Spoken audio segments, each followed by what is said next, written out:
Good day, and welcome to Far Reaches. We are four people from similar parts of the world who have wound up chasing different dreams and living different lives. We are Richard, Raleigh, Joel, and Micah. Richard and Micah are from Southeast Oregon, from two small ranching communities known as Pine Creek and Plush. Raleigh and Joel are from Northeast Oregon, from the Pendleton area. We met through college, mutual friends, and heard of stories of each other. Somehow wound up being at the same place at the same time. See, we live and work in different parts of the U.S. now and have all taken different paths to get to where we are. We all talk separately and live far apart. So we decided we should try and talk more together. We hope you come along and enjoy.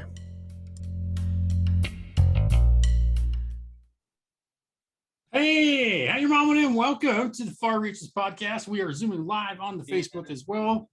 And that's probably going to drive everybody nuts if you can. Hey, everyone, and welcome. Oh, that's not.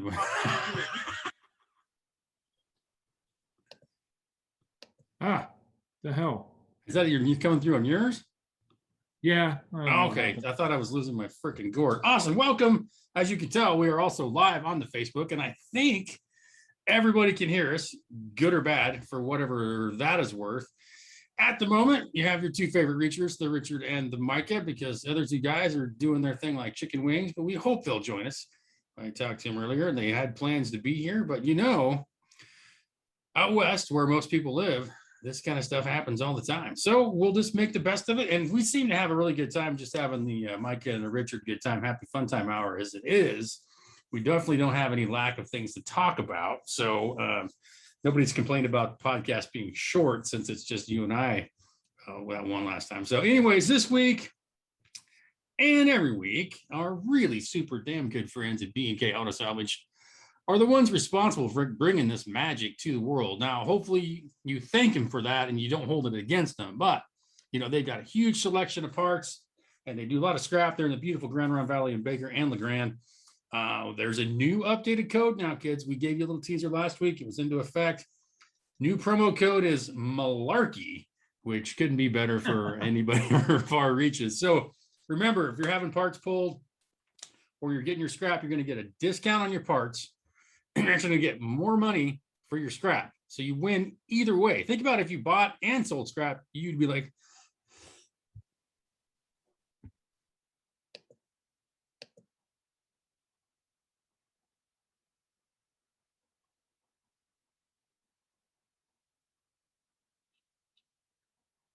oh my God.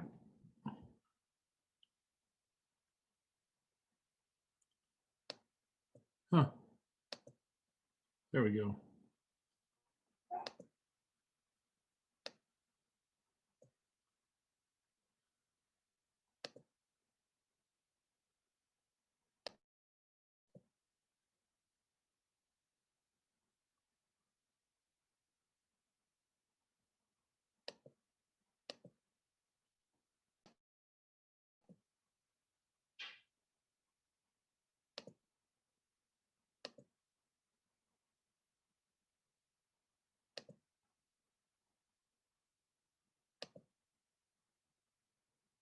Huh.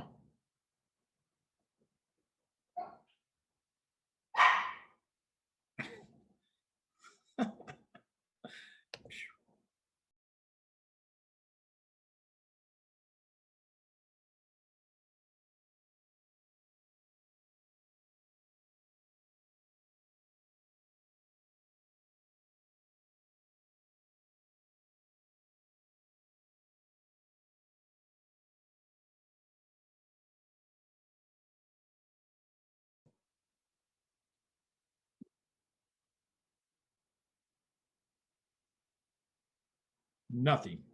Gone.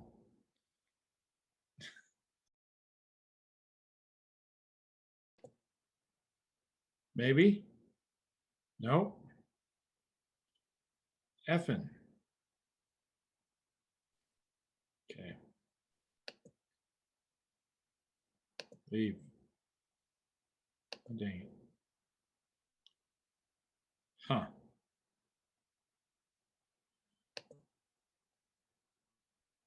Test. Switch to phone.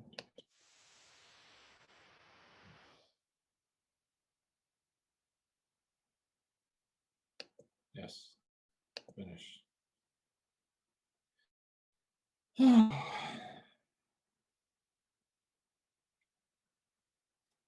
Can you hear me? Can't hear a damn thing you're saying.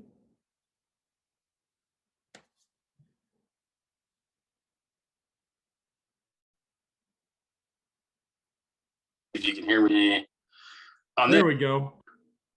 Oh, hold on. I know what I did.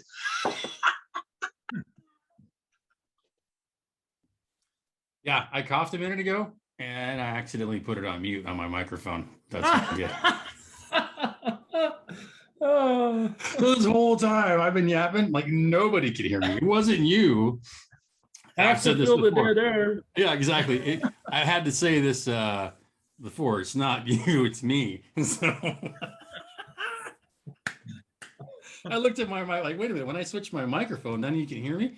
And I looked at my mic and it's flashing, that it's not working. And so I'm like, yeah, because as I was saying, people sometimes ask, like, why do you guys usually have a beverage? Because shit like that happens all the time. And so I made my patented white pepper Bloody Mary. And I got an extra raft of white pepper into the old talk tube. And so I hit the button to cough and I never unhit the button. So there we go, kids. That pretty much explains it right there in a nutshell. So thanks for the feedback. I saw a text come across my screen from Miss M in Oregon. She's like, yeah, great. Last week didn't hear Richard, not you. Now that's the other way. So I guess we're just giving the fans what they want. So yes. Yep. Anyways, time for our two-person reach around, or the Dutch rudder, as some groups would call it. So yes, the unfortunate Dutch rudder instead of the triple Dutch rudder. Yes, the trifecta, the tri-man. Yes. So I just Richard, last time we talked, you were, I think, in a self-imposed social media jail, perhaps. Still, someone posed. What's our sit rep on that, my good sir? I'm still doing a weekly drop in, maybe 2 on Facebook. Trying to keep my real big rants away from LinkedIn. Which is every day. Well, I think there's a lot of different rants on LinkedIn. It's turning more into Facebook every day when I see it, but I think I did write some of my thoughts down that reverberated pretty well across the internet. So anytime, you never know which piece of writing is going to take off and which piece will not.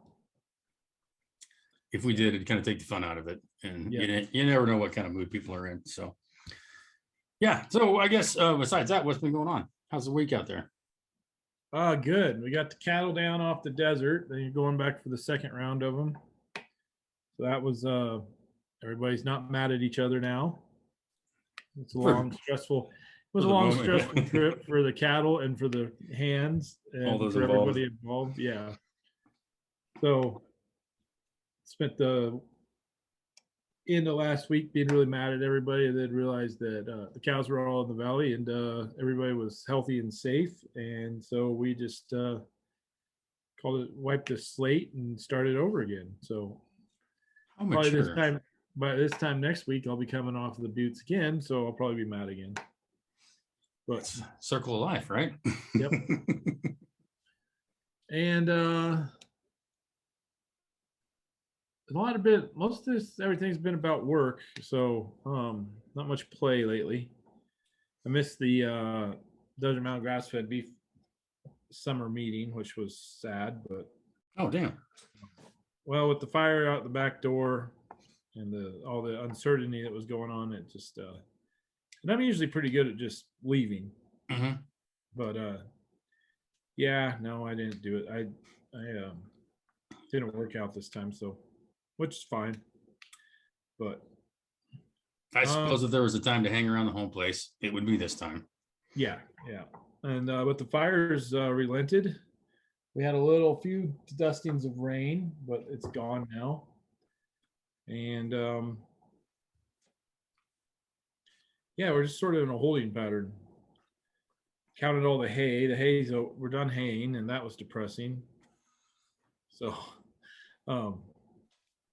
yeah. So yeah, sometimes you're happy when you're done haying. This year, you're like, damn, we're done haying. Yeah.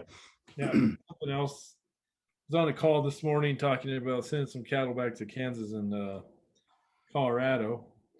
And the guy started talking about, well, what if we get one of those one-off blizzards out here in Nebraska? And I'm like, if it's going to happen, it's going to happen in 2021. Exactly. Yeah. He's like, should I buy some extra hay? Yeah, because about that time when the one-off blizzard happens, it's going to be $500 a ton. So yeah, I don't think you could go wrong owning hay this year, no matter No. where you're at. you're everybody's favorite person. Absolutely. Nebraska, hell, I'll be there tomorrow morning. Don't sell it. I'm coming. Yeah. Like They said, the cattle truck in the West Coast right now, you pass cows coming and going. They're just everywhere. It's like a cattle hauler's dream. oh Christ. Yeah. Yeah, but they're going. I think people, for lack of other things to do with their cattle, are just putting them on cattle trucks and just moving them. Just, No. Oh, no, there. I'll turn around and go back the other way. Yeah. Yeah. So, all right, we're at the beginning of a very tough. If you thought the first half of 2021 was going to be tough, I think in agriculture, I think this last half of 2021 is really going to bite. Wish I could be more pessimistic or more optimistic, but there has just not been anything that's happened in 2021 that has made me feel optimistic about anything. So I'm hoping, I'm anchoring all my hopes and dreams on December. So we make it to December. Yeah. Sorry. Yeah. Yeah. Come on, 2022. I feel like I'm rolling dice. Did you get a little ankle biter or something? What's that little yipping sound I hear in the background? My parents-in-law are up. They got gotcha. Schnauzer is on duty. Gotcha. So just protect. Oh, never mind. Somebody's at the door too. Somebody's at the door in Roseville, which is a little I can do about it. I looked at my phone real quick. I'm like, wait a minute, that's not mine. That's yours. Yeah. So, well, and how was your week? Oh, outstanding. Pretty good busy week as far as work wise. And then I've been wanting to dip my toe further into the world of stick burning barbecue.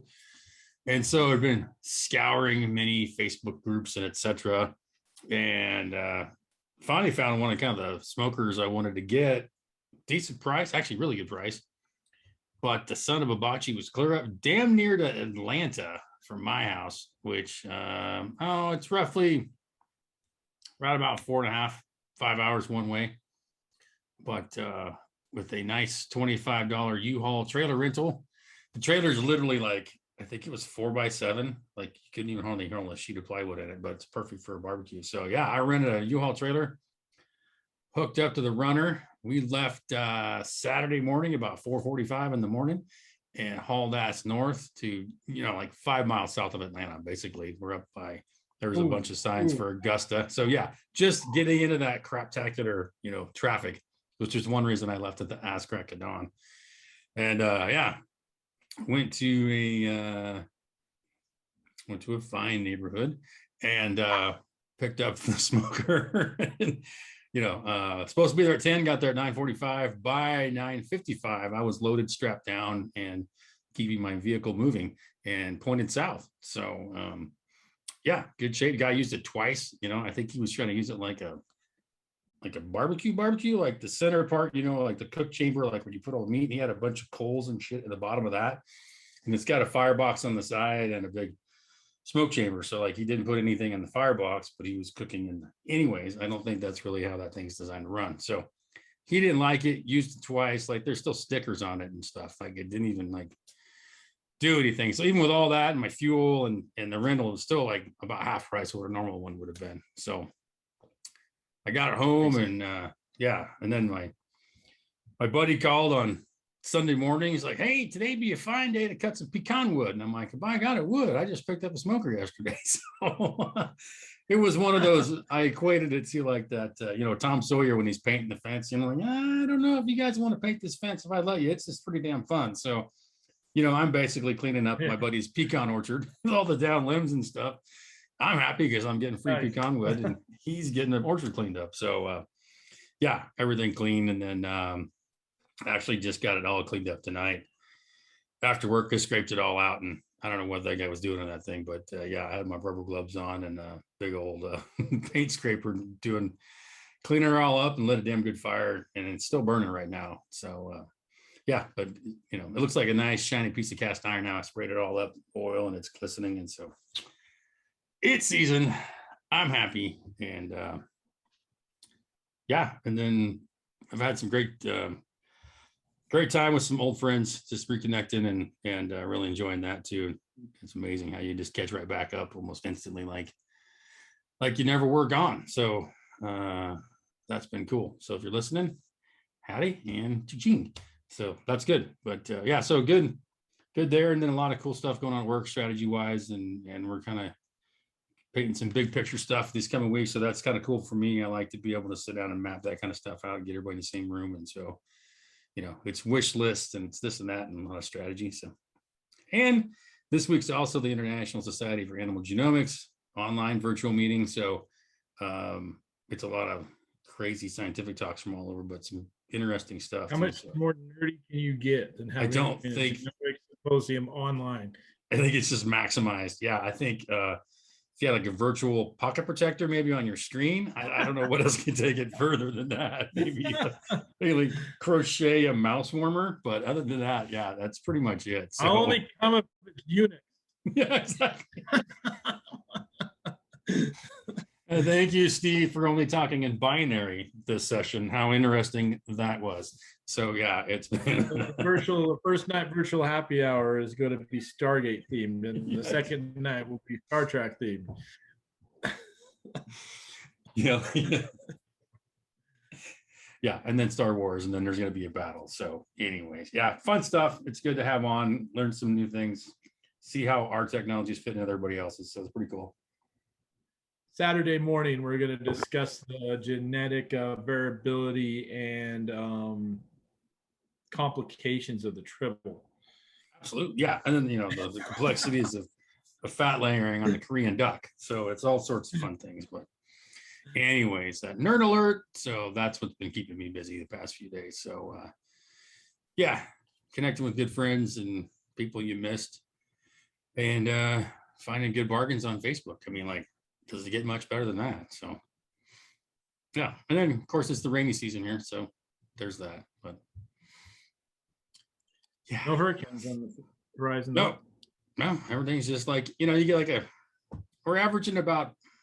Oh, my brother sent me a really cool weather station for my birthday. Gave me early birthday. It was a weather station, so I got it all set up. And of course, again, nerding out when it's, you know, we're averaging around 4.4 a day on rain, so right around a half inch.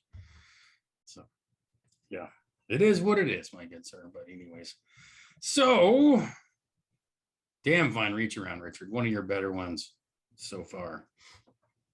Thank you. All right. Well, your set the bar pretty high. Yeah. For those of you watching, every week I try to move my pillows around, and because I know it annoys Richard, and so I know he's just ignoring it on purpose. So I took this time to do my weatherman. I didn't catch it yet. Nope, I didn't catch it until yeah. Usually it takes me later in the episode, but I caught it right off. But nice diagonal up and down. I would say this is my. Does this appeal the most? We were talking about it earlier. Micah thinks motion of his background. Moving it around slowly, I think it would be great. Yeah. Here, I can't even remember to take my microphone off mute, and I'm planning, you know, strategic things with my pillow. So fail. But way to you did peek on the pillows this time. This is they're gonna have to be attached to the wall next time. I was thinking, like, how could I put them right behind my chair?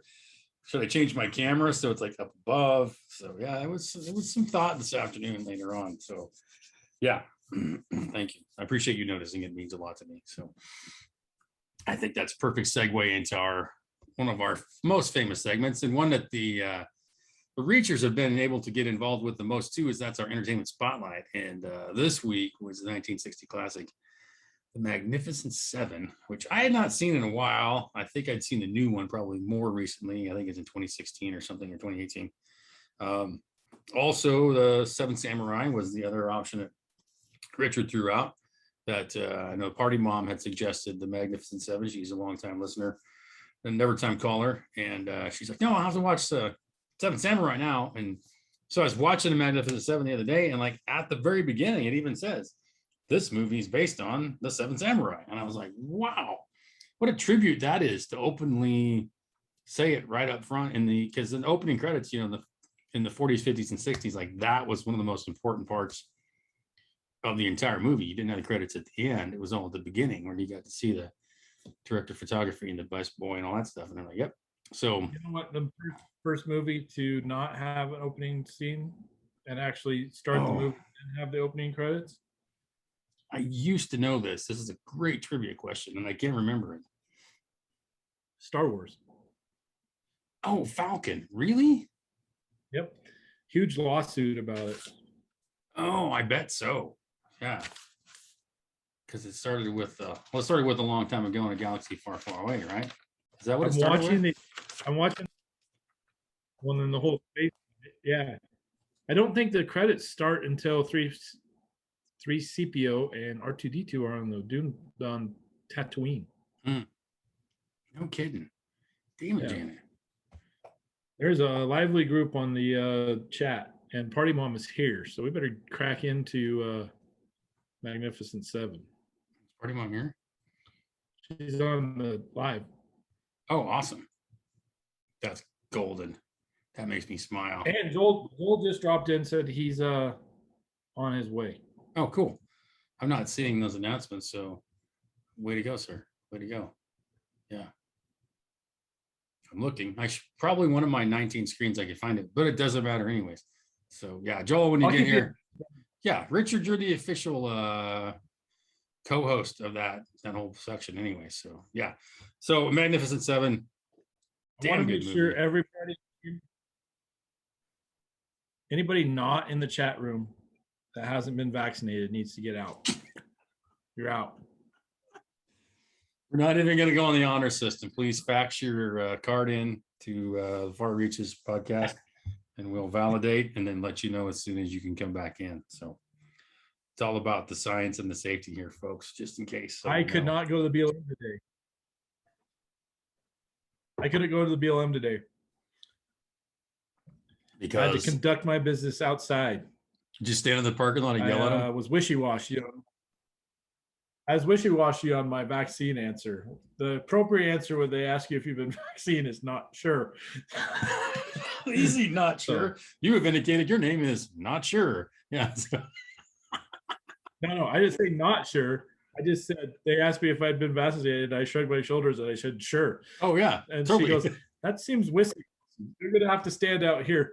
What do you need? And anyways, right. I had to get a rock permit. And so they went in and did all the paperwork for me, which is usually I have to do by myself. So really, I'm liking this note thing. So yeah, then they took my paperwork and my Visa card in their hand and went and ran the Visa card and then brought me back the PIN to sign, which I gave back to them. So obviously, yeah. Well, A for effort, but maybe C for execution. So, because as we all know, the federal government's famous for common sense and honest and good solutions. So yeah, sure. Like, yeah, I identify as vaccinated. I think that's the phrase you need to remember. Just say it really monotone. I identify as vaccinated, sort of like your best Terminator voice. You'll be fine. And technically, they don't specify which vaccination, so I can just say yes. Very good point. Yeah. Are you vaccinated? Hell yeah. I got the mumps and everything. Since I was 3. Yeah. Got that when I was 6. Kapow. Yeah. Oh, there's another one now? Shit, I hadn't even heard about it. I don't know. I guess I better go talk to somebody. That was way after polio. I'm good. Completely. Yeah. Which that's going to be our topic of the week, by the way, is some of that stuff also. So we'll be circling back. Polio? No. Vaccination. It's been done to death. Yeah. Oh,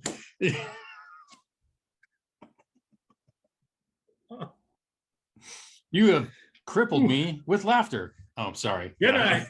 Good night. Yeah. I don't think any of our listening audience even has polio, probably. But anyways, I think the crippling comment might have been too much. I apologize.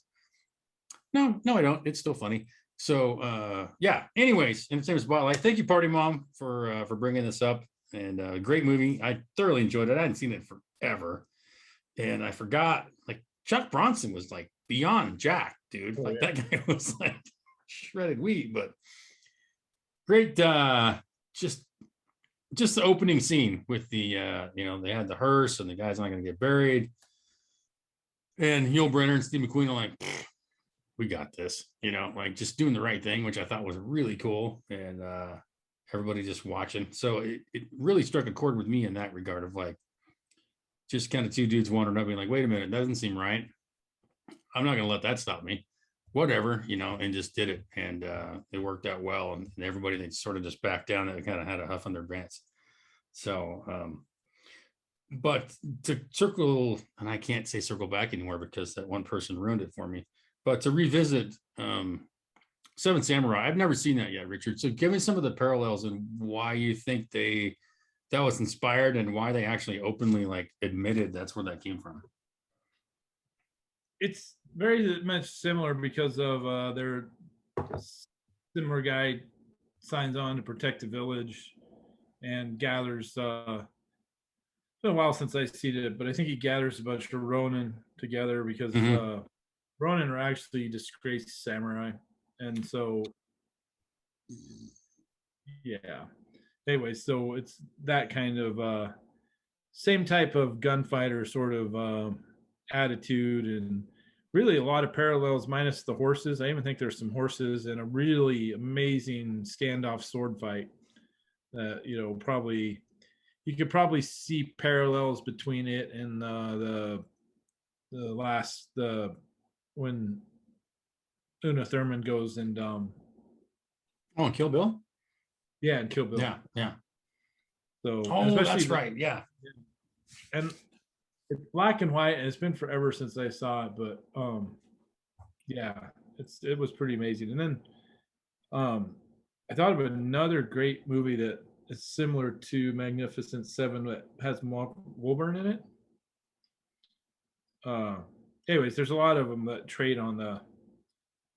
Oh, and what's the one with The Rock, The Stand, or the one with Last Stand with Arnold Schwarzenegger? Oh yeah.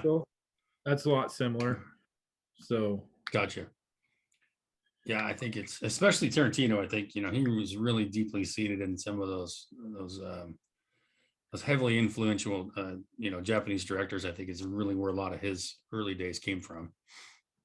And I don't think had it been without the parallel between the Seven Samurai that Yul Brynner would have even thought about doing it, because I can't remember, but he was reluctant to play the same part over and over again, and that I think he was more reluctant to play his part in Westworld because it was very similar. Like they patterned the Westworld character off of his character, and just this movie just has lots and lots of layers. And I thought one thing that it doesn't have they didn't have to put the random pop star in a bit piece.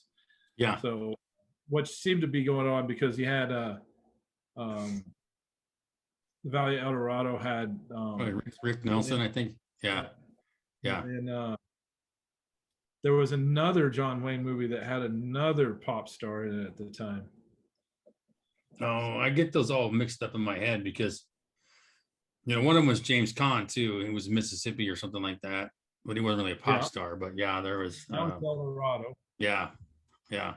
Well, Dean Martin was in one of them, is Borracho. Not really. He was in Bravo and El Dorado. Yeah, that's right. Yeah, so I love those movies, even though I get them all tumbled up. I think they're just tremendous. Yeah, it's fun to watch the phases of film. That was sort of you had to have a song, and I thought it was really good. But Eli Urick. Is it Eli Urick or Wallach. Elon Wallace? Now that movie would not have been the movie that it was because I mean, I think he's relatively famous where he came from, but honestly, without him, Oh, neither Magnificent Seven or Fistful of Dollars would have worked. Fistful, especially, I think. Well, he was so charismatic in Seven because basically he was the entire herd of bad guys. Like, I don't think there might have been like two words out of everybody else. And so, he would talk to himself and it's like, he talks to me, and he's talking to his buddy, but they don't say anything. It just seemed larger than life, I think, and did such a tremendous job of being that guy. I thought it was awesome. And Well, he was yeah, so good at Tuku too. oh, dude. Yeah. And I don't know how many people have ever seen this one, but one of my favorite things he was ever in is Tough Guys with Burt Lancaster and Wow. Michael Douglas. And they're two old train robbers that finally get out of jail. And he's the freaking hitman hired to kill him who can't see shit. Who might you be, friend? I might be your Aunt Edna, but I'm not. And he blasts a shotgun at him. He just can't see anything. It's so funny, but to see him go through all that progression to that is just absolutely hilarious. Feedback in chat room. I'm trying to keep up. I got a whole thing about the relationship between Brenner and McQueen, which was like crazy, but I wanted to rehash the rest of the movie before. So, oh, cool. But I probably watched the Magnificent Seven maybe 60 times. I love that movie. I think it's maybe one of the greater westerns ever made. I think so too. You got a little bit of everything. I love you got to have the classic scene going around and gathering the team, and this is one of the better ones on that, I think. Great. Well, is it freaking Vaughn? Jimmy Coburn, dude? How can you? Yeah, Jimmy Coburn was awesome, but dude, what was it, Vaughn? Oh, Robert Vaughn. Huh? Robert Vaughn. Robert Vaughn. Yeah. I mean, that was an amazing performance in itself, dude. I mean, out there, like seriously. I think that's the first redemption. I think that's maybe the earliest, like the guy, the Judas that leaves, and you think he's not going to come back, and then he's like comes back and lays it all on the line. So, just so many different like character archetypes and everything, and just an amazing. Yeah, it was. I found the chat too, by the way, so I'm having fun on the side screen. But yeah, Jimmy Coburn, I forgot he was even in it till he was laying over there against the fence sleeping, and I was like, oh, look at this wiry bastard. It was such a cool dude, and shows back up, like changed my mind. So I love those scenes of gathering the team, whether it's the A team or whatever it is.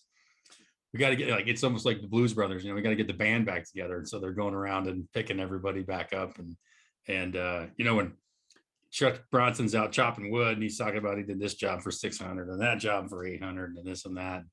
What's this job pay? $20. $20? Yeah. Yep. And they start to walk away and he's like, hold on. Right now, $20 is a lot.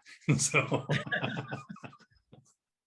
he's like out back cutting firewood for his breakfast, and so, yeah, great stories. Party Mom mentioned Steve McQueen's stories, like a fella that took his clothes off and jumped in the cactus because, well, seemed like a good idea at the time, so why the hell not? I think we've started trips like that, so that seemed like a good idea at the time, so let's go hammer down. So, well, the interesting story was McQueen really thought he was going to get Brenner's role. Oh, really? Yeah. And I think it was touch and go. I can't remember all the details. I think it was touch and go whether Yul Brynner was going to take the job. I think he was just coming off of playing The King and I or something. Makes sense. Yeah. Anyways, or they had to postpone The King and I so he could finish Magnificent Seven. But if you watch throughout the movie, in every scene that Yul Brynner has the main focus, Steve McQueen is doing something. He's either twiddling his fingers or he's pacing around. But he does something in almost every scene he shares with Brenner to distract from Brenner's performance. And I guess it pissed off Brenner to no extent. And like he didn't come into the movie thinking that McQueen was going to be a problem, but McQueen was not happy with the way that and he did everything to make that character. And I think the fact that that was how it went down made the movie actually better. I think so too. I think it added to that little internal conflict a bit. Still on the same team, but some conflict, because I instantly noticed too. I'm like, well, man, instantly, Brenner and McQueen are basically in every scene together. Like they're the ones riding around to see everybody. It's basically them the whole entire way. Other people come in and go, but they're there the whole time. And like you said, yeah, Steve's in the back, like making a face, or he's pouring a whiskey, or he's doing something the whole entire time. So I should have watched. I'm sure there's like 9,000 YouTubes on this too. I didn't get a chance this time, but I love knowing those backstories about how the cast came together, who most didn't show up, what it was like to be there. And then I got to thinking too, yeah, King and I, that's basically King and I and Magnificent Seven are probably the two things I know Yul Brynner for the most, but I can't really name anything off the top of my head. Westworld. I never saw that. You've never seen the original Westworld? No, I'm not. Oh man, yeah. He Writing was it in a down, couple of good cop movies too. Cop movies? Is what he said? Yeah. I'll be damned. I didn't know. He just not have been on my radar. So, because they kind of addressed where he was from in this. Was it Slavic or something? Like they gave him like a, He's Russian. Yeah, but I think they reference it in the movie even to a degree.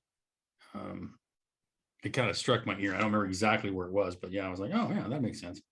But it was just well done. I think the new one kind of held up, but if you've only watched the new one, which was great cast, don't get me wrong, definitely go back to the 1960 version as well and just check it out, because they done it right. It certainly stands up, I think, no doubt. And if it wasn't such a strong cast, the new one would have been a complete abomination. But I think they did a pretty good job. So the new one, I would say that I really liked the new one, especially like the part of Vincent D'Onofrio.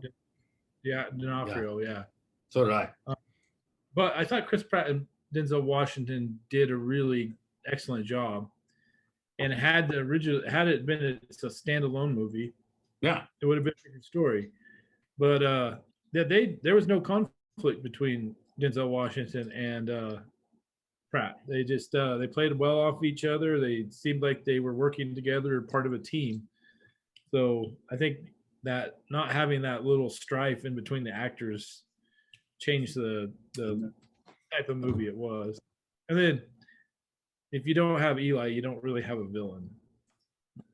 True. There was some on-screen strife between some of the other actors, I think, in the seven, which maybe that's where they tried to go with that. But now that you mention it, I can't remember who it was exactly, but there was initially some clabbering of swords, so to speak, and then they obviously came together for the good of the order. But yeah, I think if it's not meant to be on the screen and it's just part of the undertone, I like that better. Yeah. The other interesting thing was I think that this was a vehicle sort of for Robert Vaughn to make a comeback. For some reason, he had dropped out of westerns for a long time and was this was sort of like his shot to be in a Tarantino movie, and sort of resurrected his career. And I think he was in the second Return of the Magnificent Seven. I think so. Yeah. Yeah, I need to look up his IMDb as well, where he went after that, but because I can't say off the top of my head either. I would say that what's his name's character, Leonardo DiCaprio's character in Once Upon a Time in Hollywood was very much modeled after Robert Vaughn. Oh, totally, dude. Great parallel. Yeah. Oh, he was in Bullet and Towering Inferno as well. with McQueen. Yeah. Yeah. Which is interesting. Yeah. And then Brad Dexter was And Harry McQueen Luck. I'd never seen had him to- around in some stuff, but I didn't know him. What's that? McQueen never had to worry about Vaughn upstaging him. Yeah, no kidding.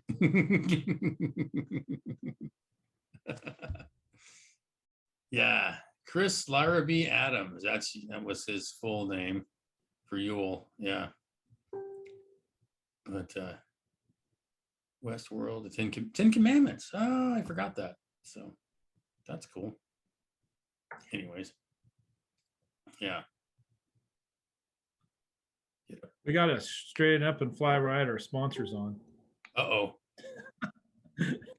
Dang it. Oh, man. Is he chatting too? Is he getting all chatty Cathy? Oh, he's chatted up. Yeah. That's awesome. Bo, how you doing, brother? I lost my live feed over on this side, so I can't get the chat. So I heard it pinging though. So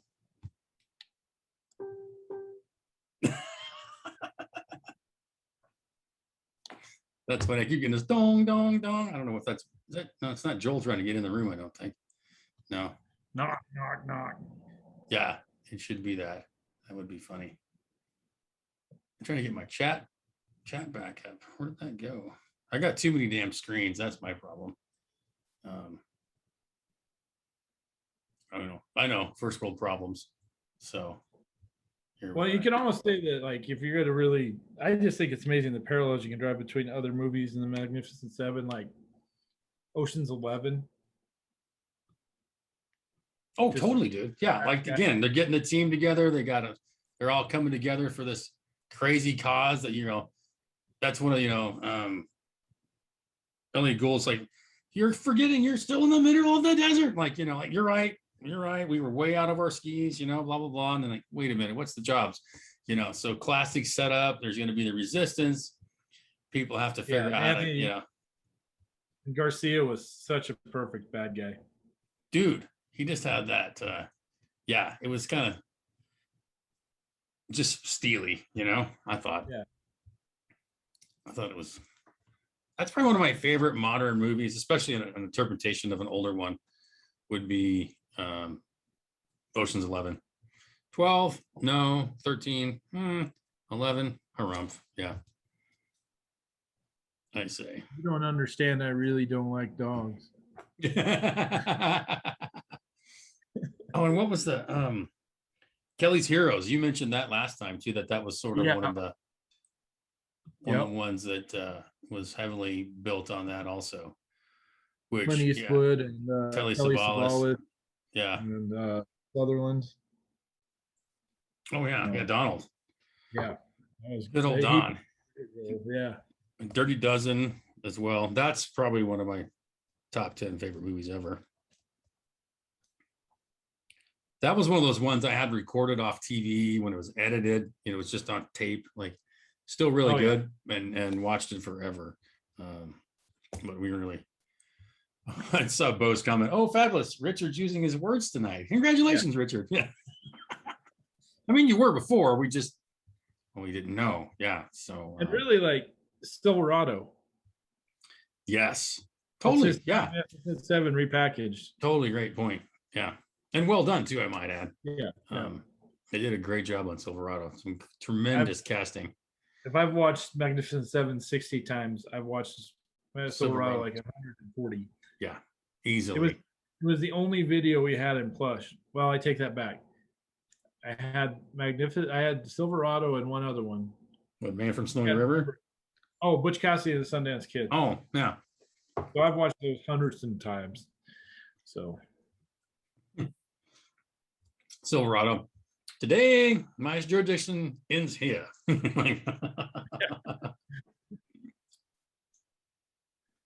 He's hit everything he's aimed at now. I love that movie so much. Kevin Costner does such a great job as just a young squirrely kid.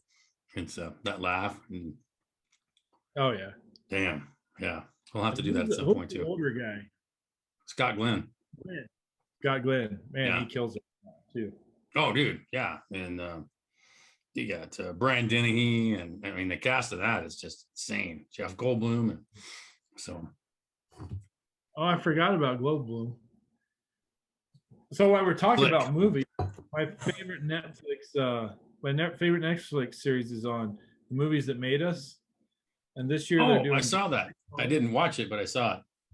Yeah, this year they're doing Jurassic Park, Back to the Future, Forrest Gump. Oh, and I'm drawing a blank on the other one.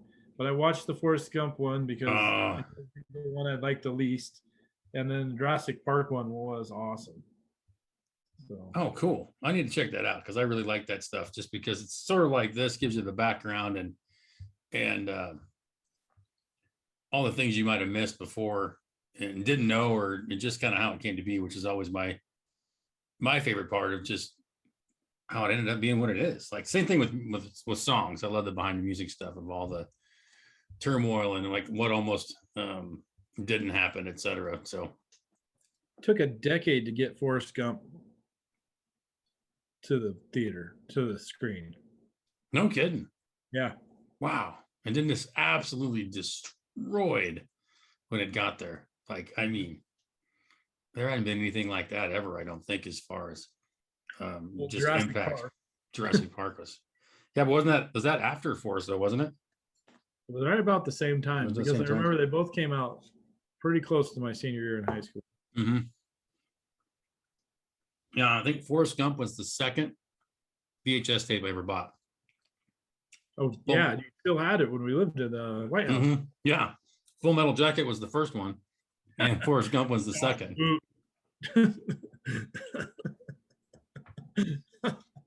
I think that was a birthday or Christmas gift from Carpenter.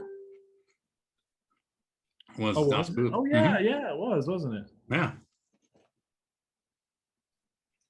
I just thought of that the other day. I don't know what reminded me, but Chrissy had given me Das Boot, and I was like, that's a pretty good movie. Yeah. So are we going to tackle the cremation of Sam Mcgee? We could, yeah, since Balls isn't here this week, and that was sent in by longtime caller, first time listener, Miss M in Oregon. So yeah. What's the title again? Longtime cremation? Yeah. Yep. I think that seems worthy. It's a good one. There's another couple good ones. The cremation of Sam Mcgee. There's one about electricity that he writes about that's amazing. Robert Service, one of my favorite poets. Mm-hmm. Amazing history as he worked for the Toronto Star the same time that Ernest Hemingway did. No kidding. And he actually drove an ambulance during World War II in Spain as part of the Lincoln Brigade. So he's a fascinating individual just on his own.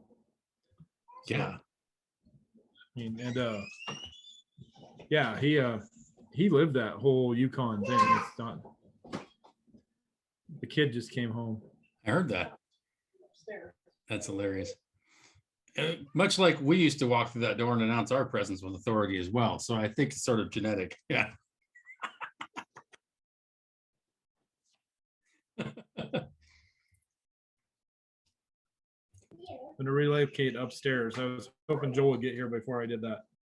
It's all good in the hood. Yeah, we can. I need to do an advertisement for B&K anyway. So that'll give us a little time for you to shuffle up and deal and be on the fly. So yeah, we're our next segment is going to be our topic of the week, which is a newer one we've come up with to help kind of focus our ramblings instead of grinding gears and this and that.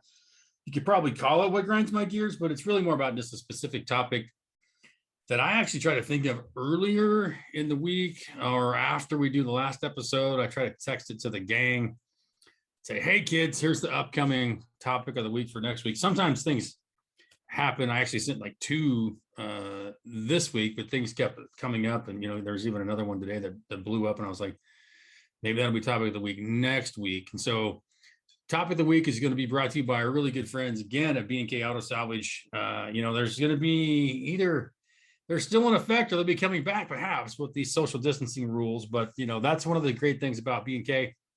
You can just call in and order your part if they have it, and by golly, you can pay over the phone and they'll pull it, and you can go pick it up directly and just swing by the counter, and honk your horn and Bo will come running out and throw it in your back seat for you.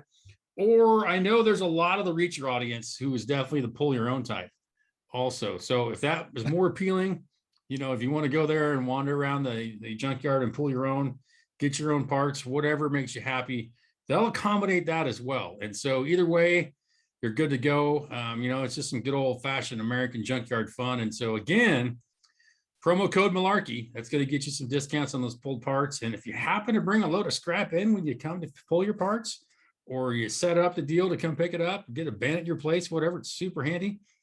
Remember that promo code Malarkey, and bigger the sale, the bigger the discount. And that's our really good friends at B&K Auto. Bo, I know you're driving down the road right now, so I wish you safe travels, my good sir, wherever you are headed.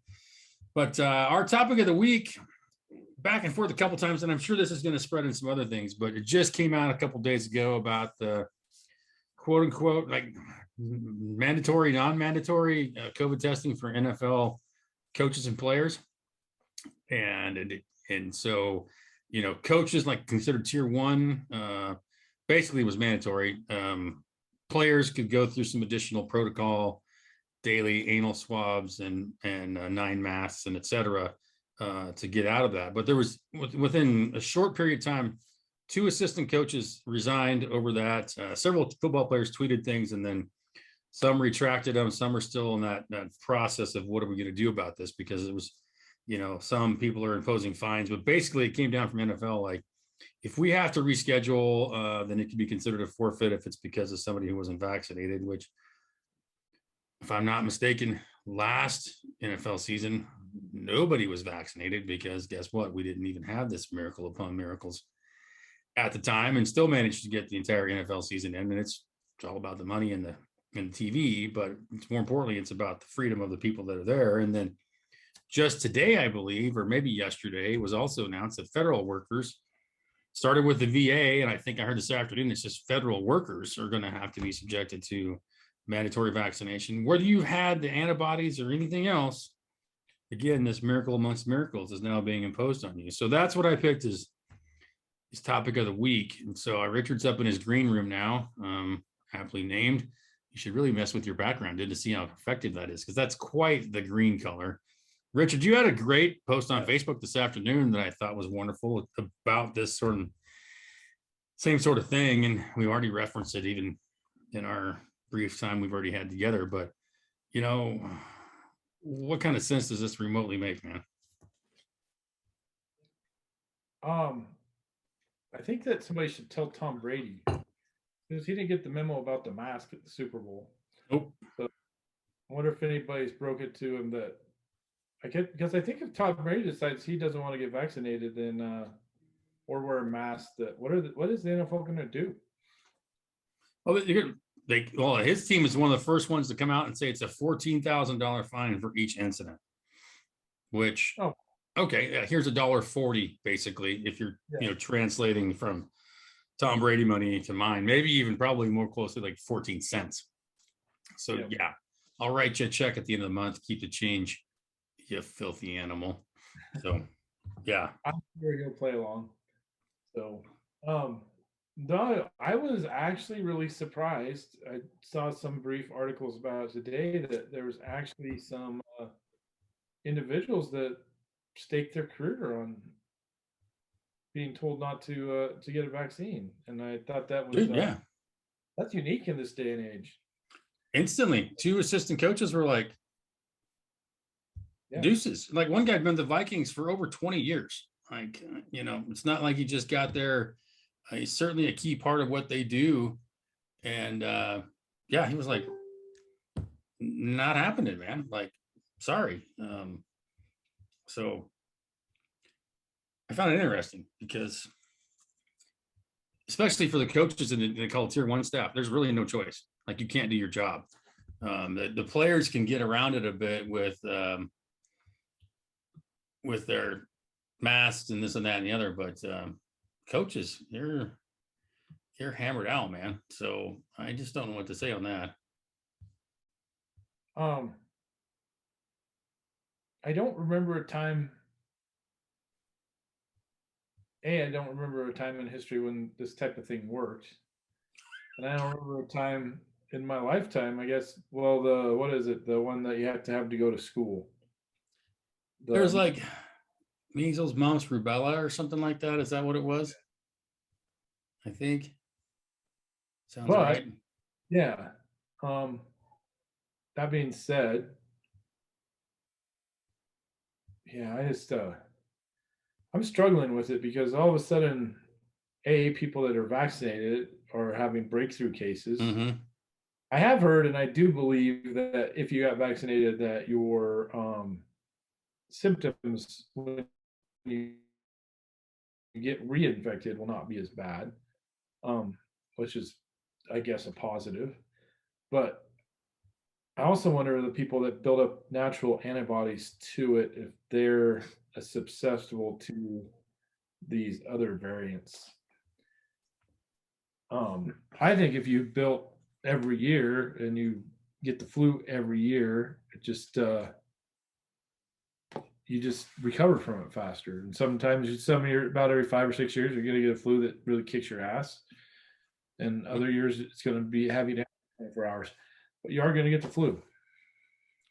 Precisely. That's been So my point since basically day one. Like, look, this is not our first time we've battled an airborne virus, kids. It's not, it's different. Yeah, it's probably made in the lab. But it's the same family as all these other ones that we come by every time. And it's easy to look back now, but I think I said this a long time ago too. Like, if nobody would have said a damn word, our biggest comment would have probably been like, kind of a rough flu year this year, like we said 100 times before. So I think the exposure is probably the best thing. Since it didn't escape from a lab, we're not probably worried about it being particularly designed to be particularly deadly. Precisely. We're not worried about that because we haven't come out and said, "Oh yeah, maybe we engineered one with an HIV receptor in it and some extra, like the amount of crowns, the little things that stick up on it all the way around the cell, is completely abnormal, and it conspicuously has four other connectors around the center of it that are very much similar to the connectors. I don't even know the proper terminology that works. HIV. So, but since it didn't come from a lab and it's not particularly deadly, I'm picking up on your sarcasm, sir. Kill people, yeah. So it's a lot of hoopla about nothing. So, but I did really enjoy the NFL SmackDown match between Rand Paul and Dr. F. Fauci this weekend. I thought, yeah, how does that guy still have a job? That's my question. Idea, dude. No idea. I maintain that the biggest mistake of the Trump administration was anybody knowing who Fauci is or anybody at CDC or anywhere else.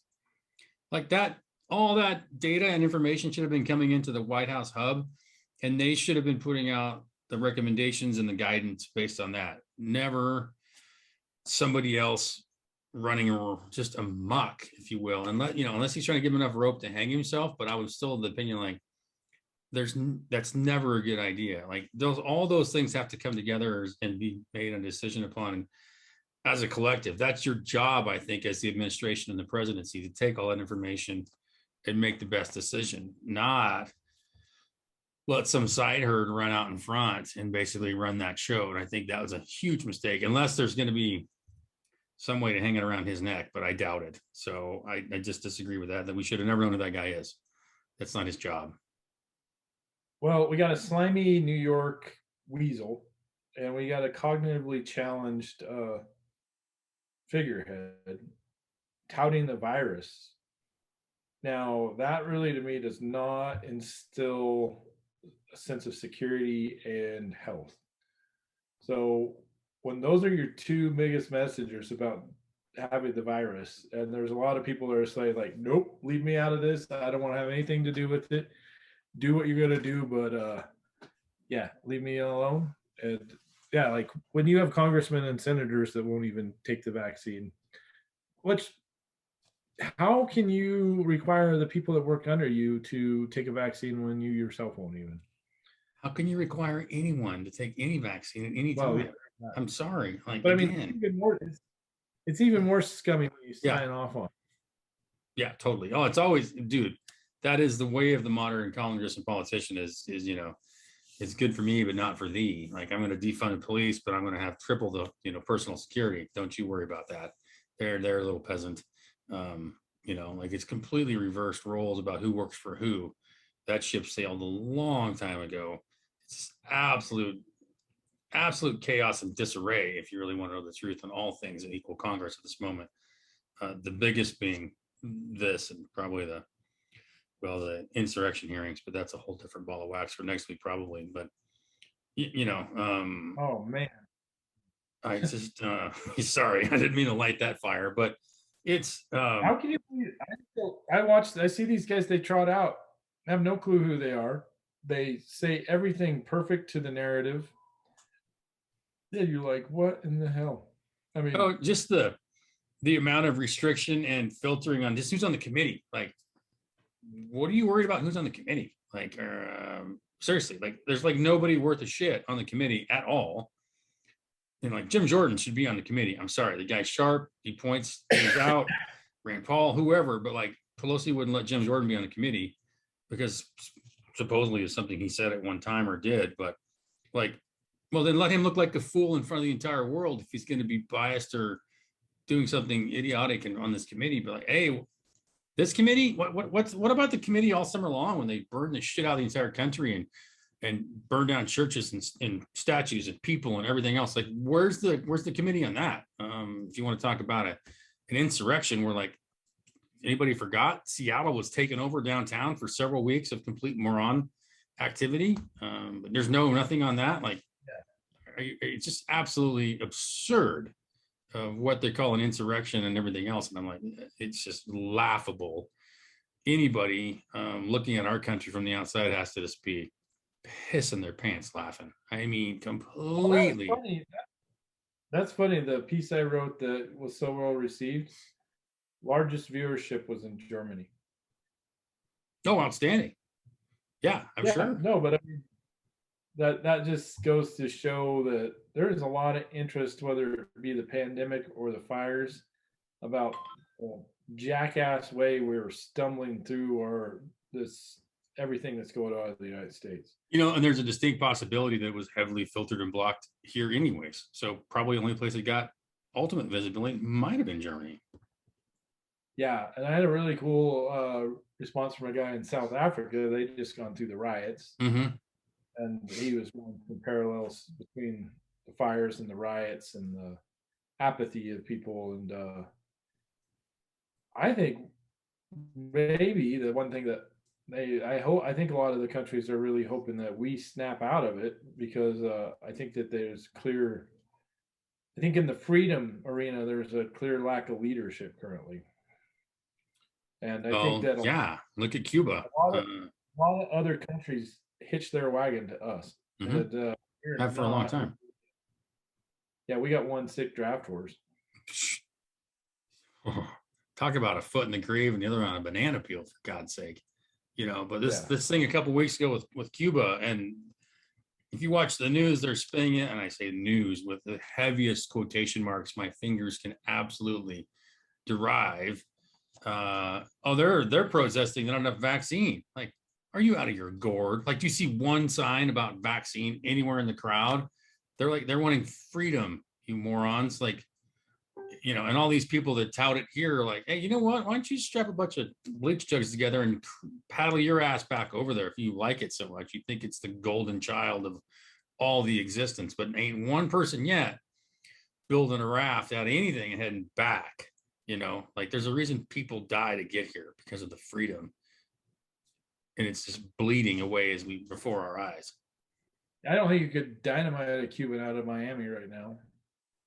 Oh, hell no. Yeah, like a mega tick on a coonhound, man. Like, just ask them. They'll be like that was one of the people on it's a mixed martial artist guy was like just tearing Kaepernick like 9 new cornholes. Like, this selfish, privileged a-hole preaching about socialism and communism, he couldn't last one freaking day in real Cuba. Like, this is a guy who escaped from Cuba, made it here doing his deal. And he's like, yeah, why don't you go there and try it, man? Like, it's not. It's the reason it's stuck in 1950s, man. It's not no utopia. Never has been. So maybe for the ruling class, which is what most people think they're going to be when they get there. But guess what? Yeah, that dog don't hunt either. So yeah, this is all tied together too. I really do believe about, thou shalt get vaccinated, thou shalt do this because we said, and if you don't agree with us, then we're going to silence you. We're going to take your job. We're going to hammer you. We're going to take everything we can to make sure nobody else hears about you. And you're like, that's not even remotely what this country's founded on, or what we're all about, or what freedom of speech is all about. Like fact checking and all this crap that goes on online now. That's the most ridiculous thing I've ever seen. So there's a really great podcast. There was Sanger and Christina. They used to be on a thing called The Rising on the Hill, and it was a morning talk show that they had on YouTube and on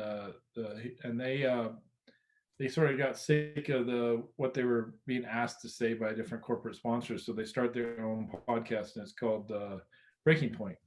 Oh, nice. And they were talking about this just is happening this week. So there's a 5-point commission that is under the UN, and it monitors terrorism on the internet. And so it was designed for Al Qaeda and Hamas and different radical fringe terrorist groups. Anyways, our internet providers, Facebook, Instagram, LinkedIn, I'm sure, whatever other ones you can think of, Snapchat, probably TikTok, however on. They will be, if anybody remembers, they talked about if you get, press secretary said if you get kicked off of one, you should get kicked off of all. Mm-hmm. The 5-point thing is going to facilitate that. So that wasn't just her snarking. Oh yeah, I'm sure that was so it'll be for sure. See how many people are, and like even Dropbox. It'll be interesting to see how many people lose their different types of access to the internet. So what you're saying is I'm probably going to be living off the grid in my range teepee somewhere in the desert. Well, I think that's the big gamble. I think the big gamble is that people will trade security and comfort for freedom. So that's the big question, is what we're going to address probably in the next 6 to 2 years, is just how much are people going to trade. And there's a lot of dingbats out there that'll trade it all because they don't know.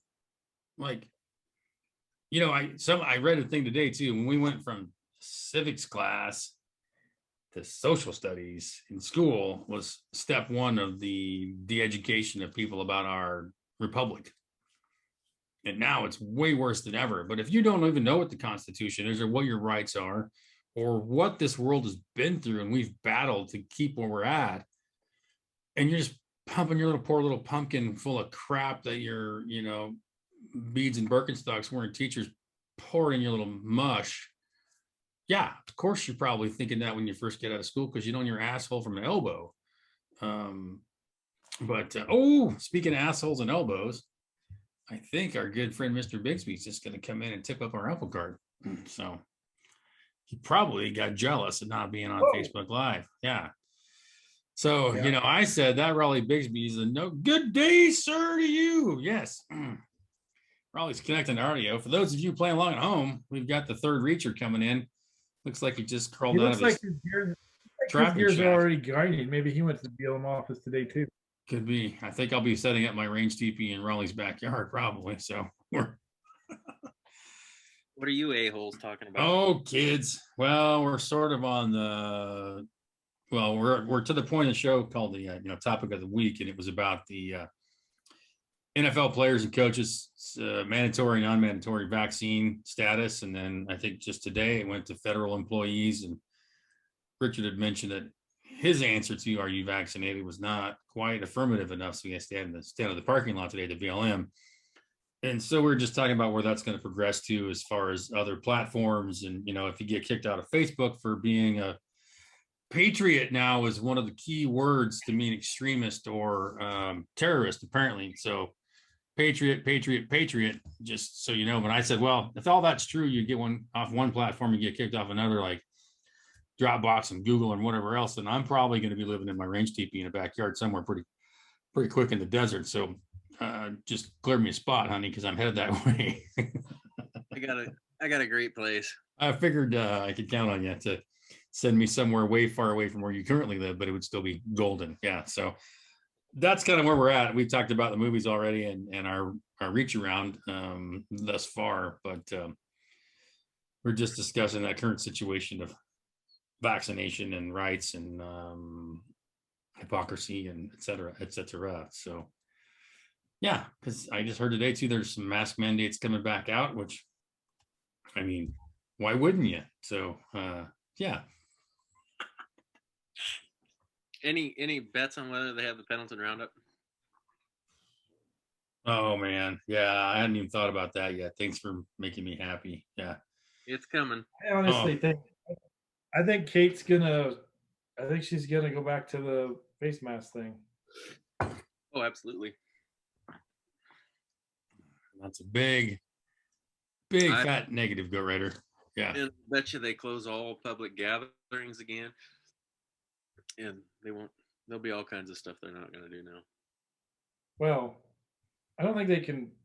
There's only a certain amount of people I think are going to go with it.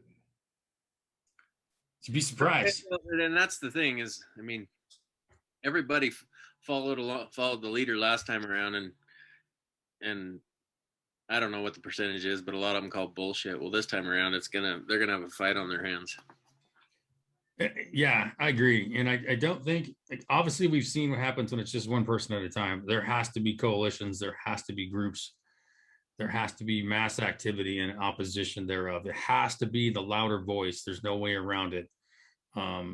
It's like, you know, whatever be damned, but you know, we're gonna have to speak together. It's just say, you know, it's the new Go Pound Sand Party or whatever you want to call it, the FAHQ.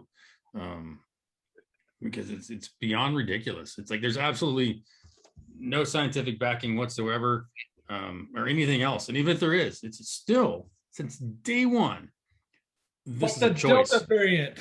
Don't forget the Delta variant.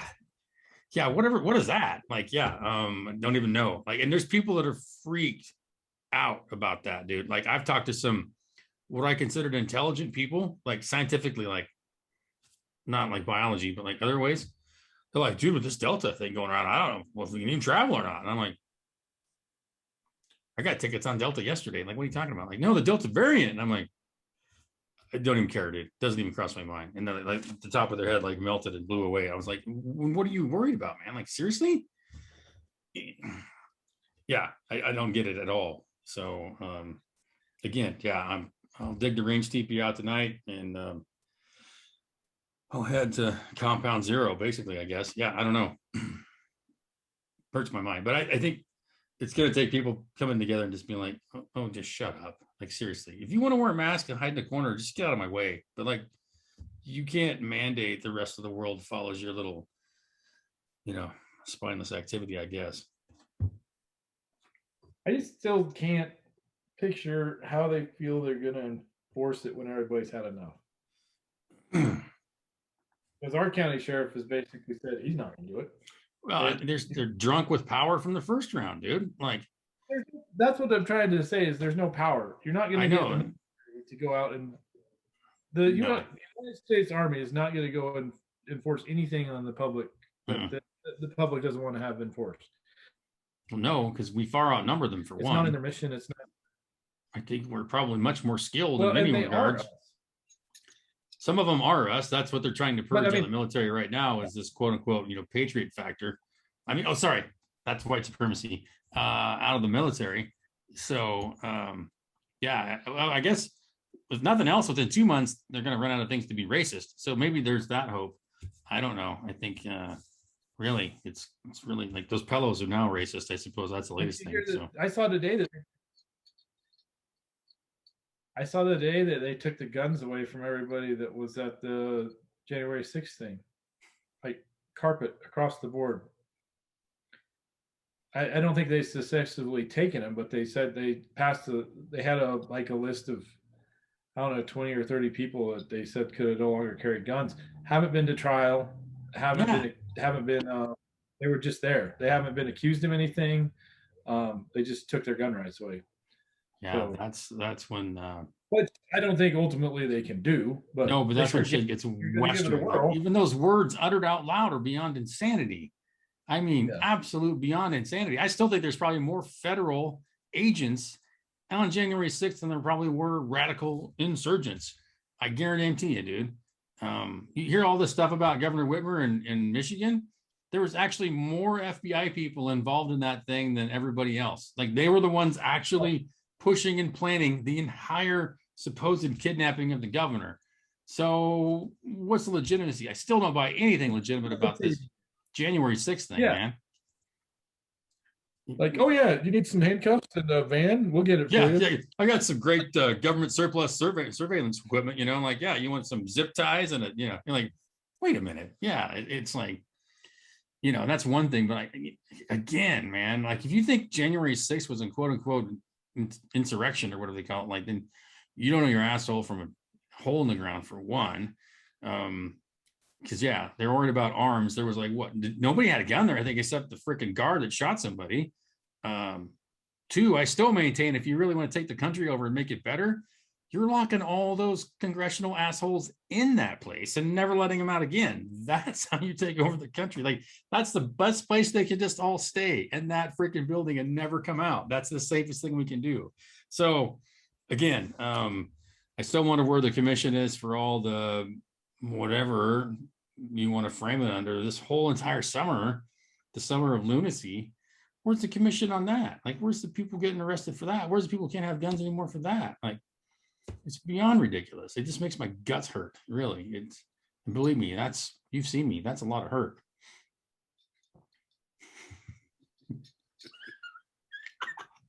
I just see this tremendous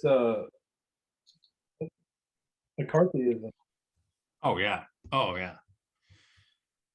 Yeah, but there's like people are coming out against it too. Like Bill Burr last week was railing on CNN, and I know he felt bad because he didn't point out enough about Fox, but Joe Rogan, Dave Chappelle, like some of these guys are having that voice though. Like this is insanity. Like cancel this, So, anyways, Ralls, you got a lot on your head. I can tell because your hat keeps tipping back. At what point?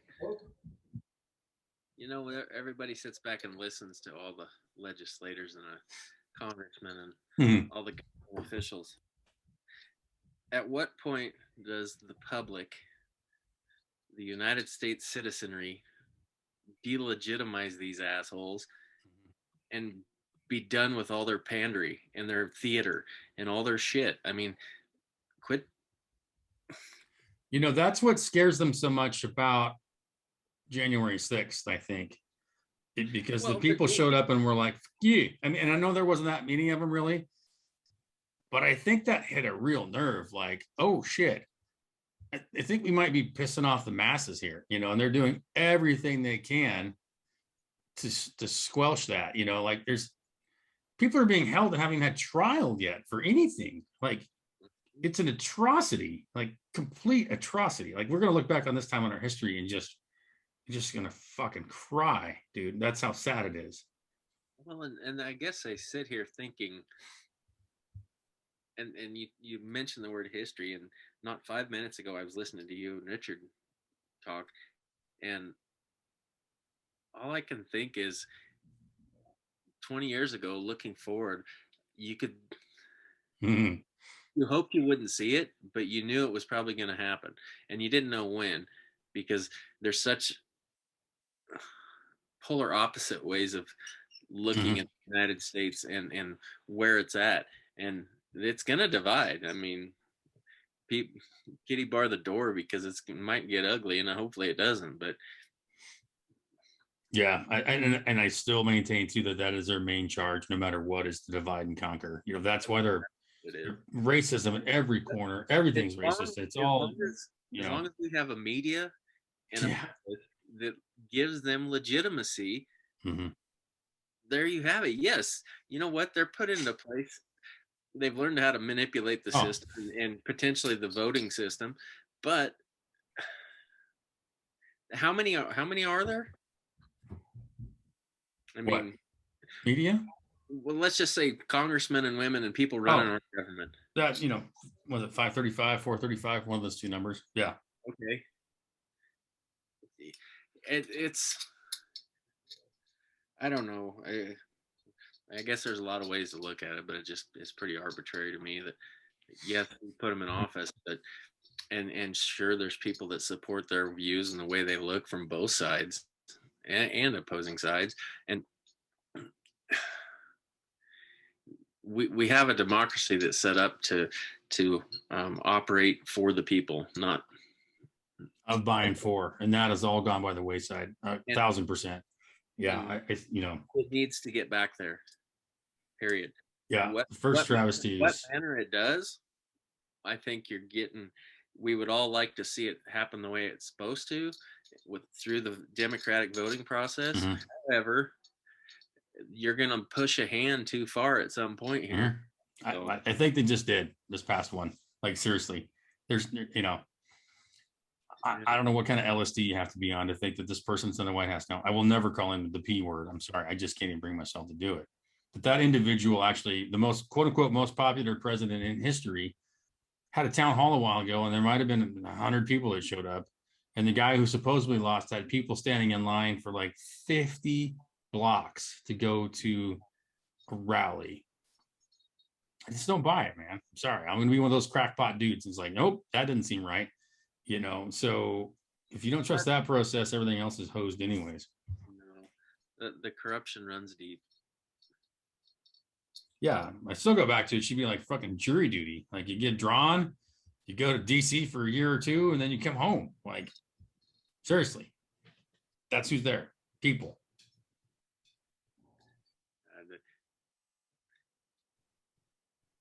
Greed and money and special interests have weighed their way too far into our political atmosphere. It's pretty well hammered on. Yeah, there's no doubt about that. It is what it is. Yeah, but you got a moment to give us a reach around, Ralls? We'll always take one from you. Well then, I'm just gonna come out and ask. I'm not gonna beat around the bush. Yeah. Just started second cutting here, alfalfa. So busy in the hay fields again, kind of trying to keep feed in front of cattle and water in some cases in front of them. Just kind of just another day at the orifice. So yeah, not a whole lot changing here. What day is it again? Yeah. Yeah, the summer grind. Yes. Yeah, no doubt about it. Yeah, that's yeah. I'll never forget. I was working custom hay that summer. I worked several summers, but this one in particular, because A, I was driving, and B, it was early in the morning, and we're listed at KQIK Quick Radio AM 1230, 93.5 on the FM dial in Lake County. And they had the radio show in the mornings, and they're like, "Oh, happy 16th birthday to Micah Wells. He turned 16 today." And I'm like driving down the road, and I'm like, "Hey, it's my birthday." And I remember Opie was in the back of the pickup. I'm like, "Hey, oh, I can get my license now." We're doing, Mach 1.7 down the highway going from Eagleville to Davis Creek. So, yeah, we got over there and I swathed for a while. And then I'm like, I'm going to go to town to get my license. So I took the brown 77 Ford F100 Custom that had full-time four-wheel drive, basically. And when the back tires slipped, the front ones kicked in, because we would definitely just rally cross over Cedar Pass every day, going and coming. So anyways, I drove to Lakeview, went to the DMV, the south end of town, a little trailer, I pulled in, walked inside, didn't need an appointment back then, of course. And yeah, I need to take my driver's test. Okay, cool. Here's my permit, blah, blah, blah, blah, blah. Do you have a vehicle? Oh yeah, it's out there. How'd you get your vehicle here? Oh, the guys I work with dropped me off, and they're in town doing stuff, and they're going to come back and get me if I pass. They're like, oh, okay. So I do my written, do my drive test in the pickup, get back, get my license. Thank you much. Go out, get in the truck, boom, drive back to Davis Creek, get back on my swather, and go back to work.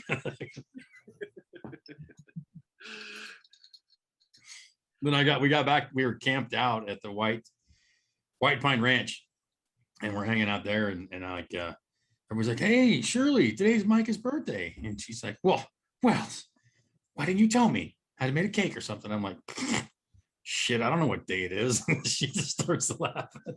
Arch almost falls over backwards and tears up the fucking picnic table. Yeah. Because Arch was like just a mountain of an individual, and he's all tangled in this freaking picnic table. Yeah. So yeah, that's one of my favorite birthdays ever was that one. So memories. oh yeah, I think I sent one to the group the other day where I got, the Facebook memories show up, and was it 9 or 11 years ago, Richard? We took the trek to Kiko's wedding, and I traveled on Bradbury time. That showed up on my Facebook feed. 9 years. 9 years ago. Yeah, I was like, oh man, was it really 9? So that cracked me up. That's definitely one of my favorites. Bradbury Standard Time. Yeah. So made it to the important part. Absolutely. We made the reception, but it was so relaxing to travel on Bradbury Standard Time. Like there was no worry about time zones or you want another iced tea? That's a great idea. Yeah, sure. Like I was gonna say, how many bars did you stop along the way? Only I know we stopped Micah broke to me that there was a time change. What's that? We missed, you broke up. What'd you say? I said, you broke it to me at Benchwarmers about an hour before the wedding actually started that there was in fact a time change. They were in that part of Idaho that yeah, that would happen. Yeah. So well. It's just a conscious decision. Like I'm just gonna travel like Bradbury does. I'm not gonna say like, because we're hanging at my house in Pendleton, like I'm not gonna say like we should get going, dude. We gotta haul ass. I'm just chilling like Bob Dylan until Richard's like, well, ready? Sure am. Yeah. Going to the Grand. Hey, you want to stop at the bench and get some lunch or snack? That's a hell of an idea. Yeah. You want another iced tea? Absolutely. Yeah. I think we're gonna be on time. Oh, we're fucking missing the wedding. There's no doubt about it. Like, what do you mean? We're starting in like 30 minutes. There's a time change between here and there, Richard. We're still in the Grand for 1. We got to get to Ontario for 2, and there's a time change for 3. So you might as well have another iced tea because it don't freaking matter. Yeah. Oh, bud. That was awesome. Yeah. You know who also wasn't surprised when I got there was my father. Your father, yes. Yeah. That is one of my favorite greetings of all times too, because Richard's family walks up and his dad literally reaches out, shakes Richard's hand like he's the banker, like Richard. And then I get the bear hug around the neck. Micah, how you been? And I was just dying laughing because Richard's like, well, what the crap is that all about? Like, I haven't seen my dad probably longer than you have. It was like, it was absolutely hilarious. But yeah, they weren't really that surprised, but we had a good time. And we all woke up at Kiko's house anyways. And so were they even there? Or were they somewhere else? I don't remember. I don't really remember much past that one bar that we got kicked out of. That one, the first one that we got kicked out of. When you get kicked out of the one bar, it's really difficult after that. You gotta, yeah. You're definitely traveling in herds for safety at that point. So yeah, it was. You really got to be organized to get across the street before the news travels. Yeah, exactly. They're on the. Mary Sue, yeah, them some bitches are cut off. Yeah, so she's doing like the Little House on the Prairie telephone,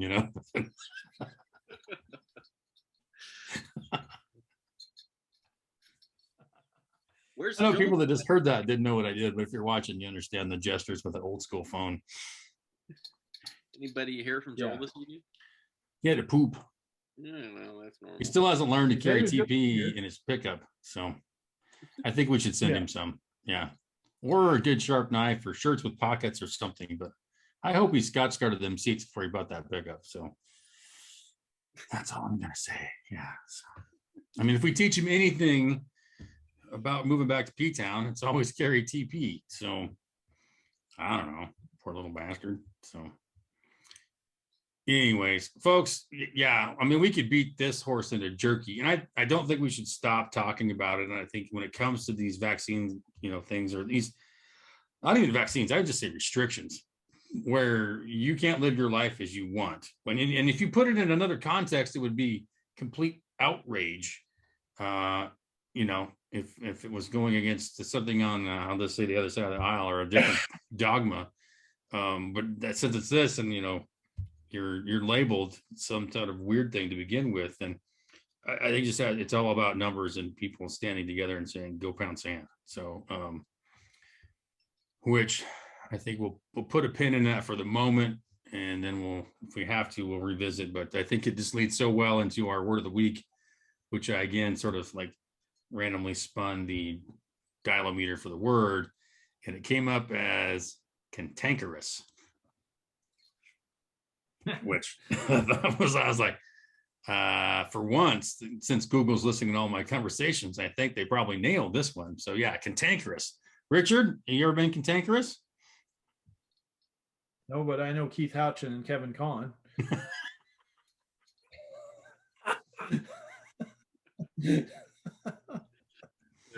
That is the alternative definition. Acting 69 when you're actually 27. Yes, that would be both Poyo and Kevy. Yeah, cantankerous. Yeah, you were kind of cantankerous. You've been on the hook. That's another word for cantankerous. But yeah, Rawls, what about you? Have you ever not been cantankerous? Some folks might not think so, but yeah, I get along with myself just fine. When absolutely. Just ask me. I'm the best subbitch I know. Yeah, cantankerous definition: bad-tempered and uncooperative. So I couldn't agree more with this word for this week. Given our topics of conversation, our general attitude and outlook of being a reacher or fans of the reacher. So yeah, I thought how appropriate was, just sort of like randomly spinning the wheel on Price is Right. It was bad-tempered and uncooperative? Yes, sir. Yeah, cantankerous. Yes, sir. Yeah, so. Name for ex-girlfriends or something. That could be. No, it's not CUNTAN. That's CANT. Yeah.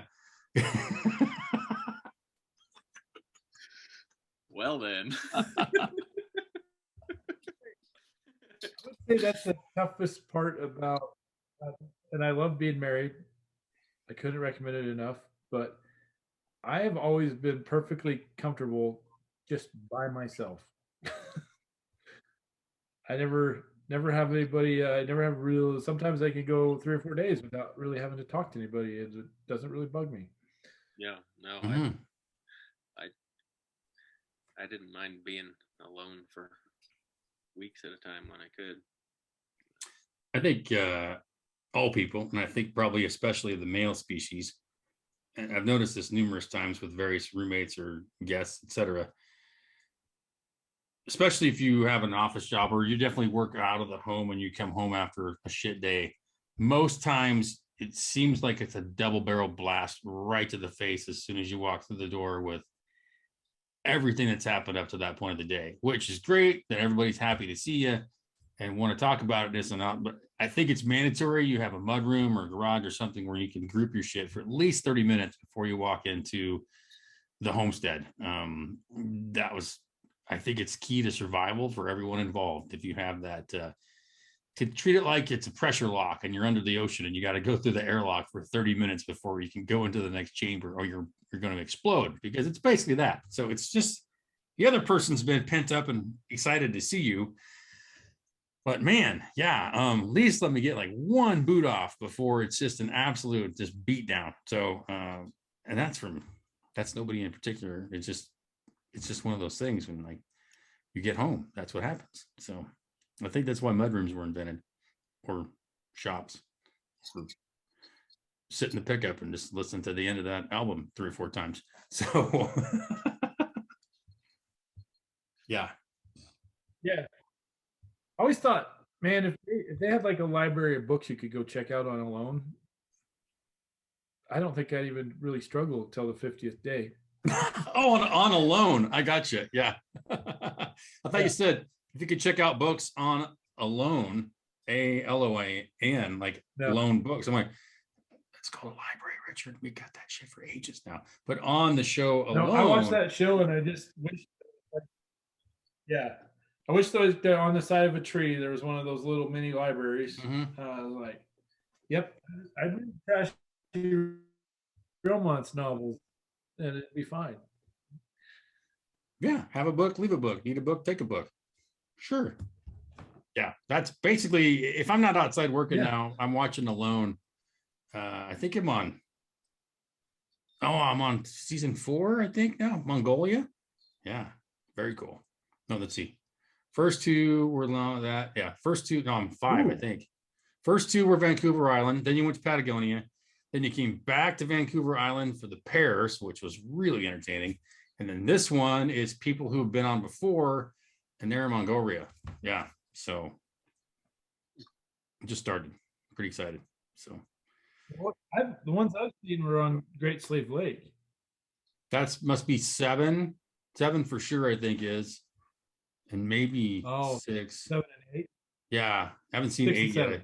6 and 7, I think. Yeah, so this one's Mongolia. Yeah, I just started, but it's people who've been on the first 3 or 4 seasons already. Yeah, so pretty cool. Yeah, but the must have been season 4 where they had pairs of people, like there was a husband and wife, there was brothers, there was dad and son. They're back on Vancouver Island, and one of them got dropped off the quote unquote camp, and the other one's dropped off an average of 10 miles away with nothing but a pack and a compass bearing, and say, "Yay, go find your brother." And so, Do you guys like? I think of a show like that. I sit and think in my head, who do I know that I think would be the best suited to win that show? Do you guys have anybody in mind? You have people who you would think would survive that and make it that you might know? you for sure. I don't know. Billy About Gerber in his prime. Yeah. Who? Oh, he's from Lakeview. Yeah. Yeah. My Uncle Buckwheat would probably be super happy if he had like 9 No axes problem. that he could just chop shit down with. Buckwheat would be happy. Yeah. It would be hard to keep Buckwheat from walking to town. Only 7 miles. Yeah. He'd run into the helicopter, would be neck darting him and shit. Yeah, like, oh, my leg's getting a little numb. Yeah, he'd be whittling a wheelchair with one arm as he's dragging the bad leg to town. Yeah.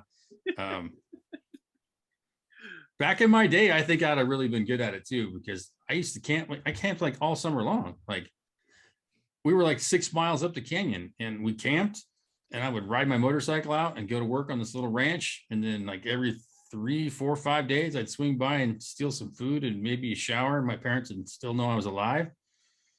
And then I'd gone again. Like when I was like 13, I think. Yeah. Hmm. No, Oh, I What do you think, Ralls? Oh, I always think of my uncle Dwight, who Mm. he spent his whole life in the mountains and Yeah. grew up hound hunting as just a young boy.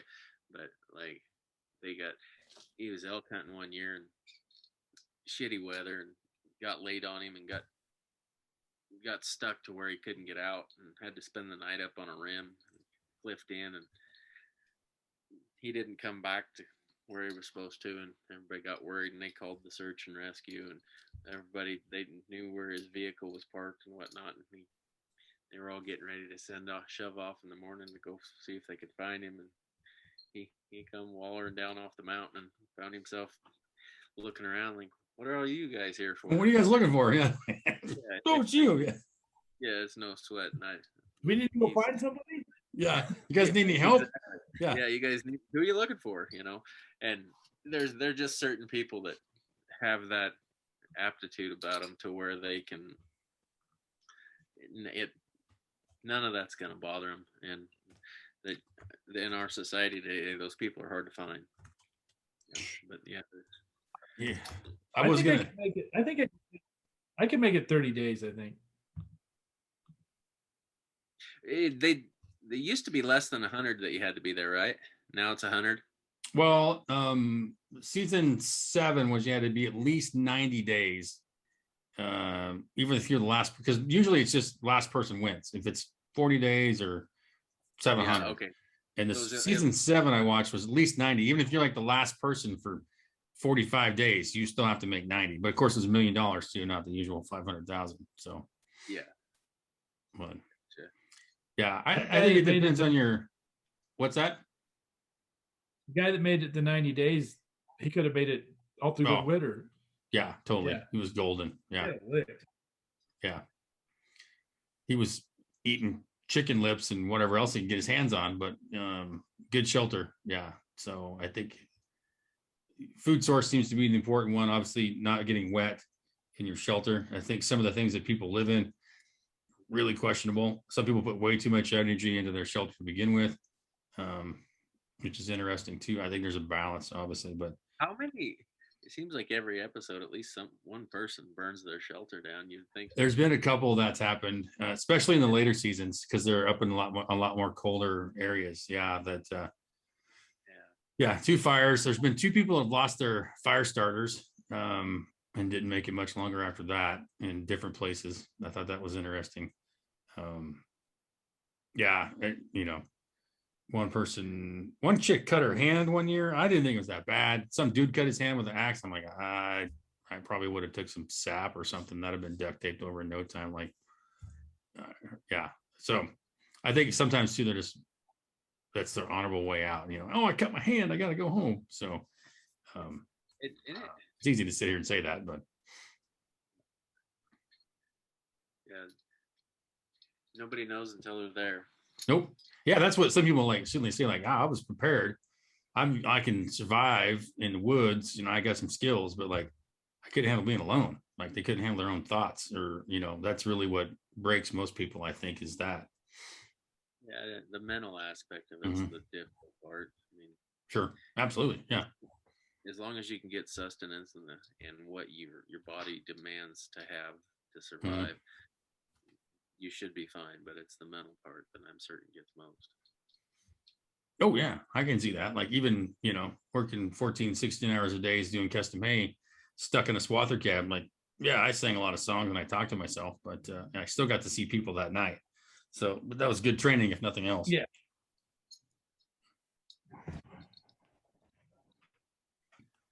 Just saying.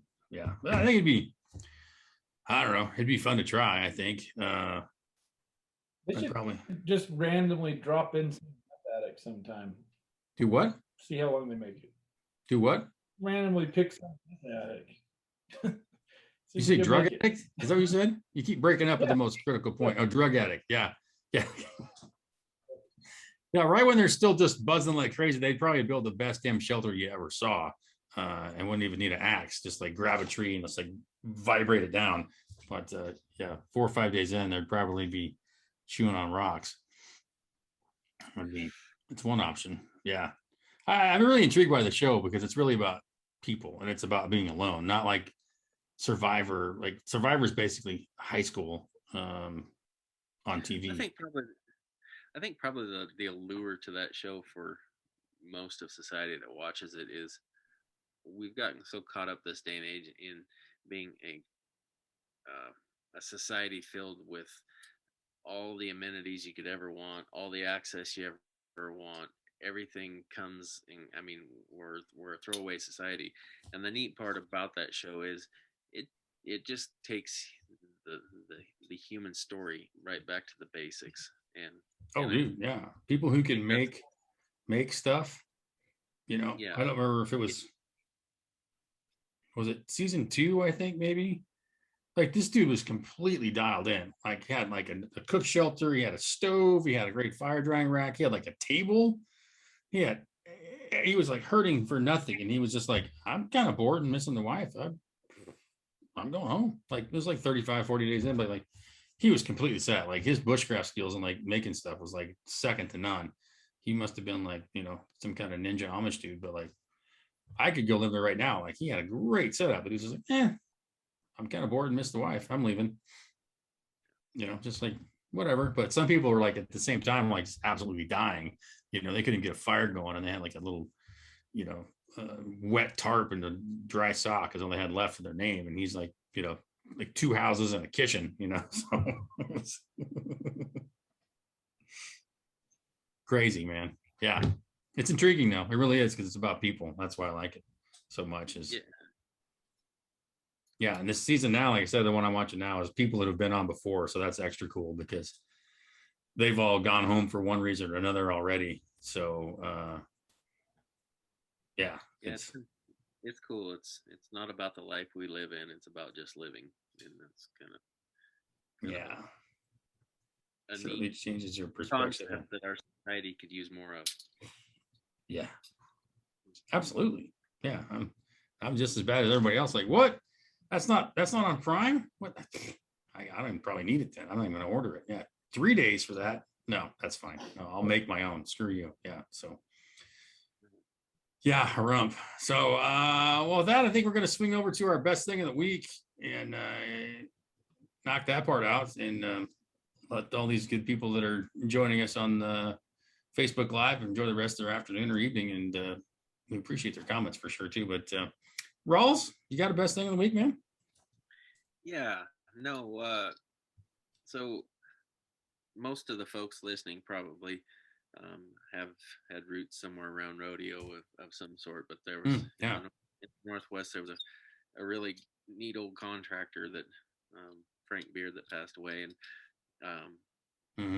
Frank was an interesting guy. Oh man, He collected a lot of bits and Indian regalia and bags and through his lifetime, the man would walk up to somebody, pull his pocket knife out of his hand and hold it in his hand, and then hold his hand in his fist and hold it out to you and ask you if you want to trade. And right there on the spot, he'd trade knives with you. Well, he had a knife collection that was outstanding, but through the estate, the family decided to put it all on auction. And so it was a lifetime collection auction. And I was honored to get to be a part of it and picked up a handful of bits and the guy, he had over 1,000 really neat old silver bits.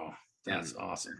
And a lot of the stuff that he had didn't even go through the auction, as I understand it too, but they sold it elsewhere. And so yeah, that's kind of the highlight of the week. Kel and I took part of that and got some really neat stuff that will make some awful neat pieces, and I just feel honored to having been up there and spent the night in his house and seen the collection he had, and just you would walk in his home and look at it and you're just in awe, and I feel pretty blessed to be able to get a few of those bits to hang on my wall, and so yeah, that was the best thing of the week for me. So I think it was great of the family to go about that route too and sort of share it with everybody.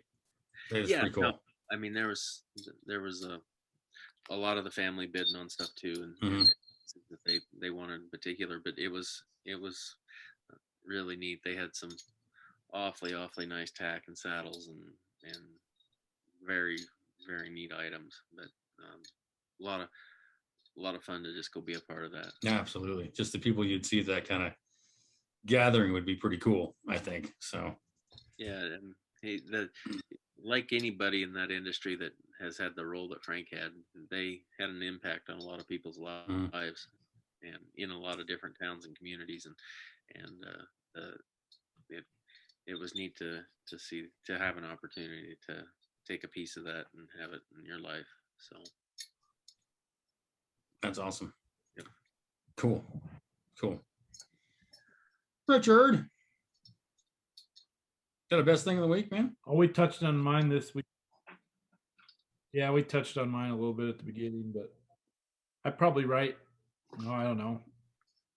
I write 1,000 words a day and post it on social media somewhere. Usually, yeah. And anyways, most of the time it gets pretty, I mean, I have a pretty good, nice little following, people that interact, but writing the piece that I did last week on Friday, I banged it out over a couple days and put it out there, and just it's always nice to get recognition when you write something that hits the mark. So that was a good part of the week. And in a time when a lot of rough stuff going on, it's nice to have a little bit of I write that stuff. I don't write for necessarily support or anything, but it's nice when people mostly me thinking out what I'm thinking about, but no, it's good to have a little bit of support and see all the people that outreach share your opinion. So Well, when you write something like that, you're just expressing it for you, basically, at some point. Something that you feel that you want to talk about and you want to get out, not necessarily that it's going to connect with this audience. Like, this is just me talking out loud. So when people do grab onto it and are like, hell yeah, man, like, absolutely, or I didn't know that, or I feel you, or then you're like, oh wow, so it's not just me, or maybe I opened somebody's eyes a little bit more, or whatever. I think that's such a cool thing that you excel at, like nobody I've ever had the chance to interact with before. So I commend you for that, for sure. And that's why I always encourage you to keep hammering down, no matter how many platforms you get kicked off of or silenced on, because it's things that need to be said and heard. So that's well, and the fact is it's a lot of days of writing stuff that doesn't really, I mean, it's cathartic in a way, but I've written over 2.8 million words since April of 2014. wow. And I've only had two things that really took off. And that was one piece I wrote about the oil field Mm-hmm. and this one. So, no, it's always reaffirming and sort of, if something happened, I think the oil field piece I wrote in 2014. And so 6 years later, I wrote another one, but that's a lot of days in between just hammering away at different things. So, no, it's sort of nice when you get a little bit of, and the fact that it wasn't filtered or censored or edited by anybody, and it's Mm-hmm. just straight from the hip. With that's always nice Yeah. too. And it doesn't pay very well, but it's nice when you hit one. Yeah. Yeah, it sure does. Yeah. It's hard to describe. So that's awesome. Yeah. For me, my best thing of the week is just reconnecting with somebody pretty special I used to know a long time ago. It's been great to catch back up. And it's like you never stopped. So, and it's actually better than if you did. So that's been the best thing for me, no doubt. And it's cool to have that opportunity to go back to something that you knew before and pick it up back up again. So it's pretty cool. Harumph, as some might say. So let's see. So Ralls, to touch base real quick too, since we didn't know where you're at yet, we went ahead and dug back into the Reacher mail for our next entertainment spotlight, which is the Cremation of Sam Mcgee. And but you'll be on deck for next time for sure, for thinking of something for us to listen to or read or ponder or pontificate upon. So we'll go ahead and do that. But since we already announced it and we've been on the live, and so everybody knows about it too that's listening, so we'll hold that route. So if you don't mind keeping your powder dry for another week, we'll do it that way. So we're gonna have to find somebody to recite. Ooh, We'll well, maybe the loudmouth who suggested it in the first place, maybe they'll come on and recite it. We'll find out. My sister said she knew it by heart. Oh, at one time. Well, yeah, at one time, yeah. So she's got a whole week or so to get it figured back out again. So I think she could probably pull it together. I think we get you think the Falconator would come on and recite it for us?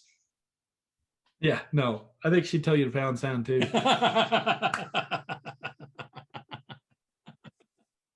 We have to see if there's any aspiring cowboy poets out there that want to give it a whirl. Well, maybe Mr. Muerte'd come on and regale us with that. I think he's obligated to. Might be. Let's see. He can even read it.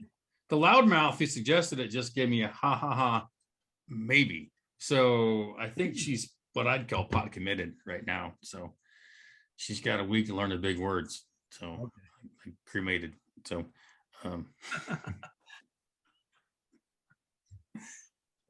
with that, I think we'll start our wrap up. But again, we want to thank our really good friends at B&K Auto for being here for us all the time. Thank you, all the reachers. Love the interaction I got to see on Facebook tonight. Glad we got the live somewhat figured out when I finally discovered I could just blast it straight from Zoom to the Facebook. So not to worry though. We got some questions last time about oh crap, I missed it. Is it going to be out still? Yeah, we're still doing the regular recording. We'll have it on the YouTube and on the Facebook again, and all the outlets for just the audio version of the podcast. So not to worry, dear readers, listeners, faithful faithful reachers, it'll still be there. But we like this. Richard thought about going live, and I think it's a fun thing to do. And get some interaction as we're yapping along. And since we seem we'd make it work this way, we'll try it again. Ralls, you missed the point at the beginning where we were yapping along for a while, and I had some pepper in my throat, so I hit my mute button to cough. And then I forgot to turn it back off. So I'm yammering away. Richard thinks he can't hear me. He thinks his microphone went to shit. So he's restarting his laptop. I'm killing time by talking because Richard's not on the air the whole freaking time. So I'm like, he gets back on. I'm like, still nothing. He's like, no, what the crap? And I'm trying a different microphone. He's like, oh, I can hear you now.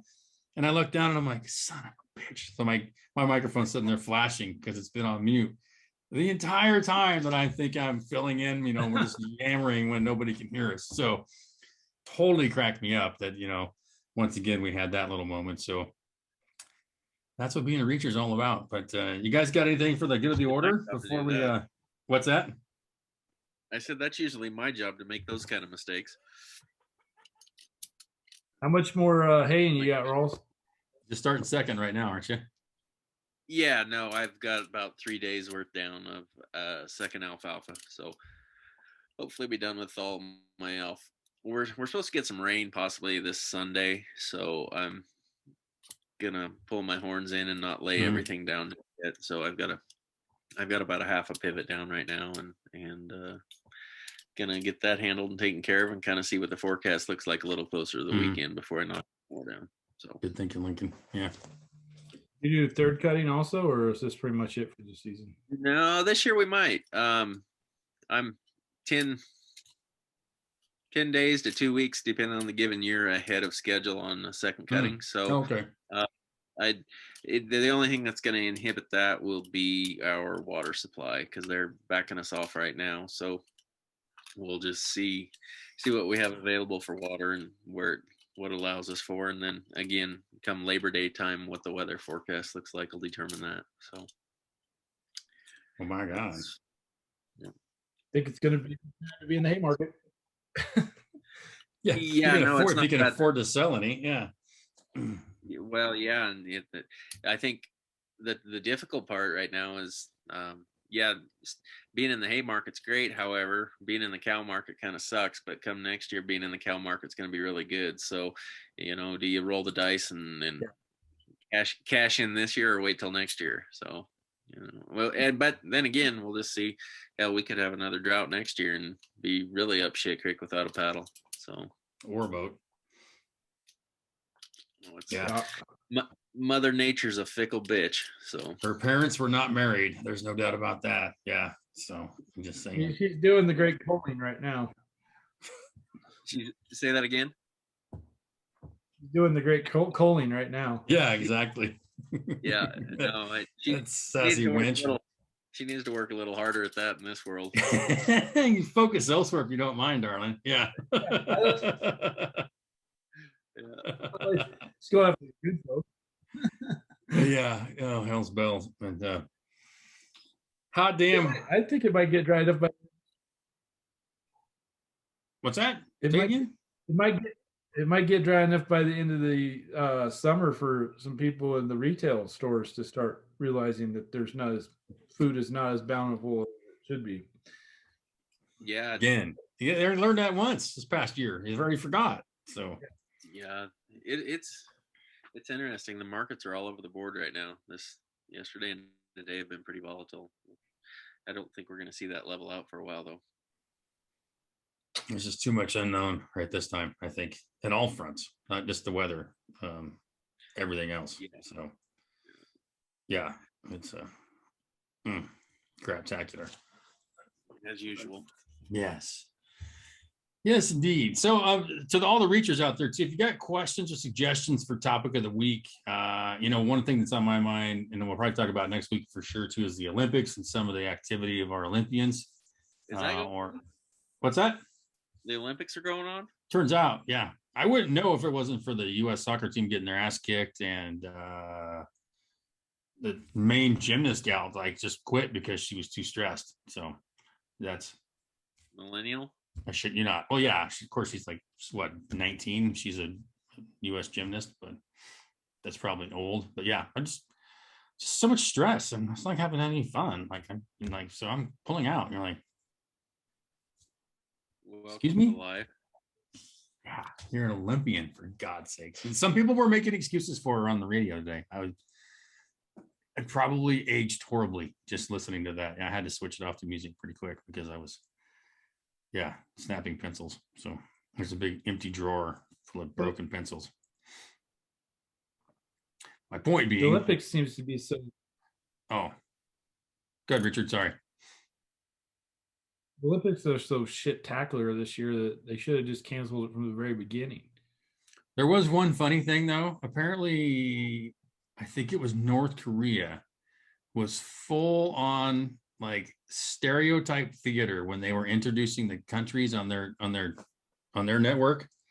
So like Italy came on, they showed like a piece of pizza, like this is what Italy is, and like Norway was like a salmon, and like I mean it was absolute. I can't think. There's these several other examples of like when they show people from that country, like, oh, and here's Russia. They're best known for Chernobyl and killing all these people. Like, that's what I think it was. North Korea was like, it was just absolutely hilarious. I mean, it's so in poor taste, but freaking hilarious. Like, it was just all like the ultimate bad stereotype theater is what they were showcasing about every country when it came on. So I'll have to dig it up maybe for next time because it's freaking absolutely funny. And even what I think I might have copied it on Facebook today or yesterday, but it was like even how Japan had depicted Britain was just beyond funny, like beyond funny. I'll send it to you guys after we get off the air. It's just hilarious. So once again, it's like an international incident, but it's not from us. But yeah, ratings are down, tremendously down. The U.S. basketball team lost to like France or somebody, which I honestly, I'm sorry, I laughed. I really did. I'm like, I'm supposed to be proud of my country, but I'm not proud of those freaking a-holes. So, and neither am I. There's 3 people on the soccer team who didn't kneel down that stood up for them. I appreciate them. And everybody else was doing that bullshit again and they lost. So I laughed. I seriously did. I'm like, you should probably pay more attention to actually freaking practicing and knowing your craft than bitching about your pay or some other made up bullshit. So anyways, not to go down that track, but yeah, turns out the Olympics are going on right now. So who the hell knew? Did you hear the latest and greatest about the women's beach volleyball? This just in, I don't know. No. So the women's beach volleyball, they actually wore like spandex shorts instead of bikini bottoms, and they got fined. And Pink, the rap star, came in and paid their fine. Sweet. But can you believe that? Yeah. So yeah, it was like Scott Adams was saying this morning. Like, if you don't think the Olympics is sexualized, then pay close attention. Yeah, I mean, not that I didn't mind the Brazilian volleyball team, but I like whatever they want to wear, dude. Really, like it's just like what was it, like high school or college, like track? Like the dudes wear like normal shorts and the girls wear like some kind of weird little bikini brief thing. Like you're running like cross country in that thing. Like what the hell's up with that, dude?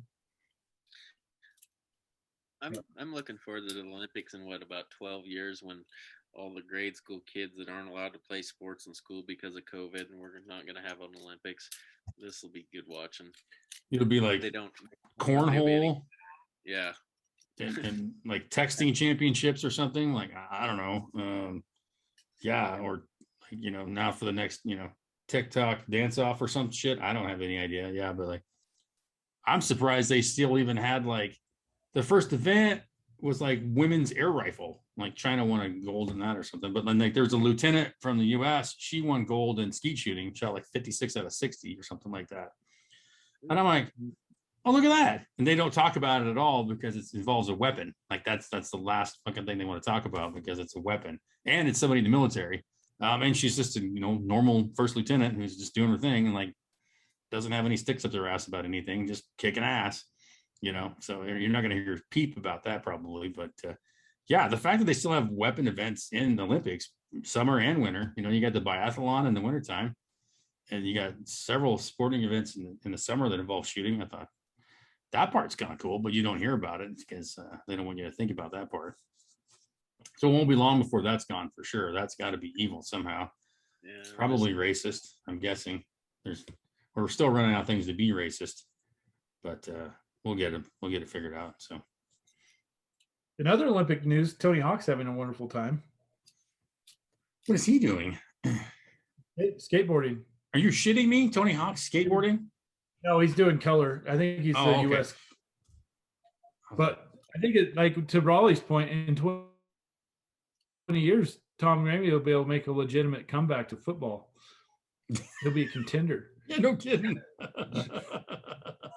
Still the most determined and athletic person on the whole field. Yeah.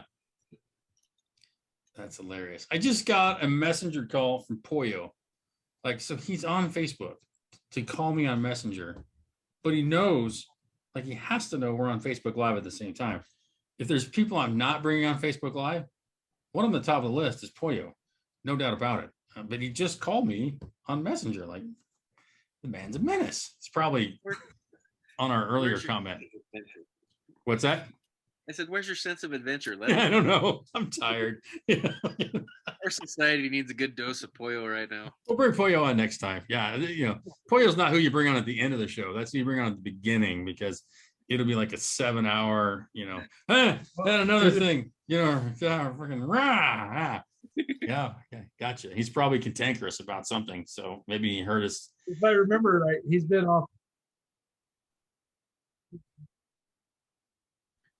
on tilt about tomatoes since lunch.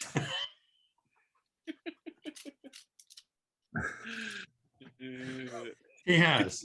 Yes, he has been on tilt. I probably feel that fire a bit too. But yeah, because for those of you playing along at home and don't know, Pollo's one of our college roommates. So we've had a group college text going for I don't know how many freaking years now, but it's just called the White House on my phone. And every day there's some random shit that blows across there. And today was about tomatoes on a McDade. Wasn't it McDade got tomatoes on a Caesar salad or something that went guano? Yeah, Pollo's like, I'd have thrown it back. So it just sparked a bunch of memories too for me and freaking Mexican pizzas at Taco Bell. But anyways, yeah. Then I got a message from Amy. Oh, let him on. Like, she knows better than that too. Yeah. So anyway, Pollo, you menace. We'll have you on next week. It's all earlier, damn it. Yeah. So get you some Colorado Kool-Aids and we'll have you on sooner, but not later. Yeah, it's already too late. That would be kind of we'd have to regulate it, but that would be kind of fun to have people calling in to visit and absolutely, yeah, topics maybe. Yeah, that's why figuring out this live thing was kind of important for me to get it so it's somewhat working, and then we could actually hopefully do that. So yeah, absolutely, it would be kind of fun to. Oh, you're getting a little lippy there in the chat room, are you? You want to come on and you want to chat a little bit that face to face, maybe? Like, yeah, let's. I know you're the mayor of Moppin. I don't give a shit. We'll bring you on the air. Yeah, so. The AG of Antelope, whatever you want to think your title is this week. Yeah, we'll talk. So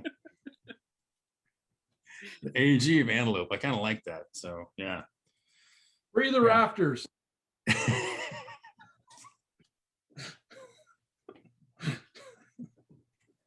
That's what happens when words just float by and Richard grabs them. Yeah, he's pretty excited about it. So yeah. But well, I think yeah, we'll shut this one down for now. It's been great. I love the interaction on Facebook. Guys, thanks everybody for your comments. Again, if you have words or topics or questions or whatever, send them in, text them in, phone them in, smoke signals, whatever. We'll do our best to get them on. And like the past 2 weeks now, we've had reach your fan mail as ones that have determined in the entertainment spotlight. So we're going to keep that up as long as you guys keep sending stuff in. We'll keep it in the hopper for when opportunity arises, and we'll go from there. Again, Cremation of Sam Mcgee will be next one, and hopefully we'll have a special guestess on, and she can spout it from her rooftops, if you will, and we'll see for that. And so again, thanks to our really good friends at B&K Auto Salvage as well.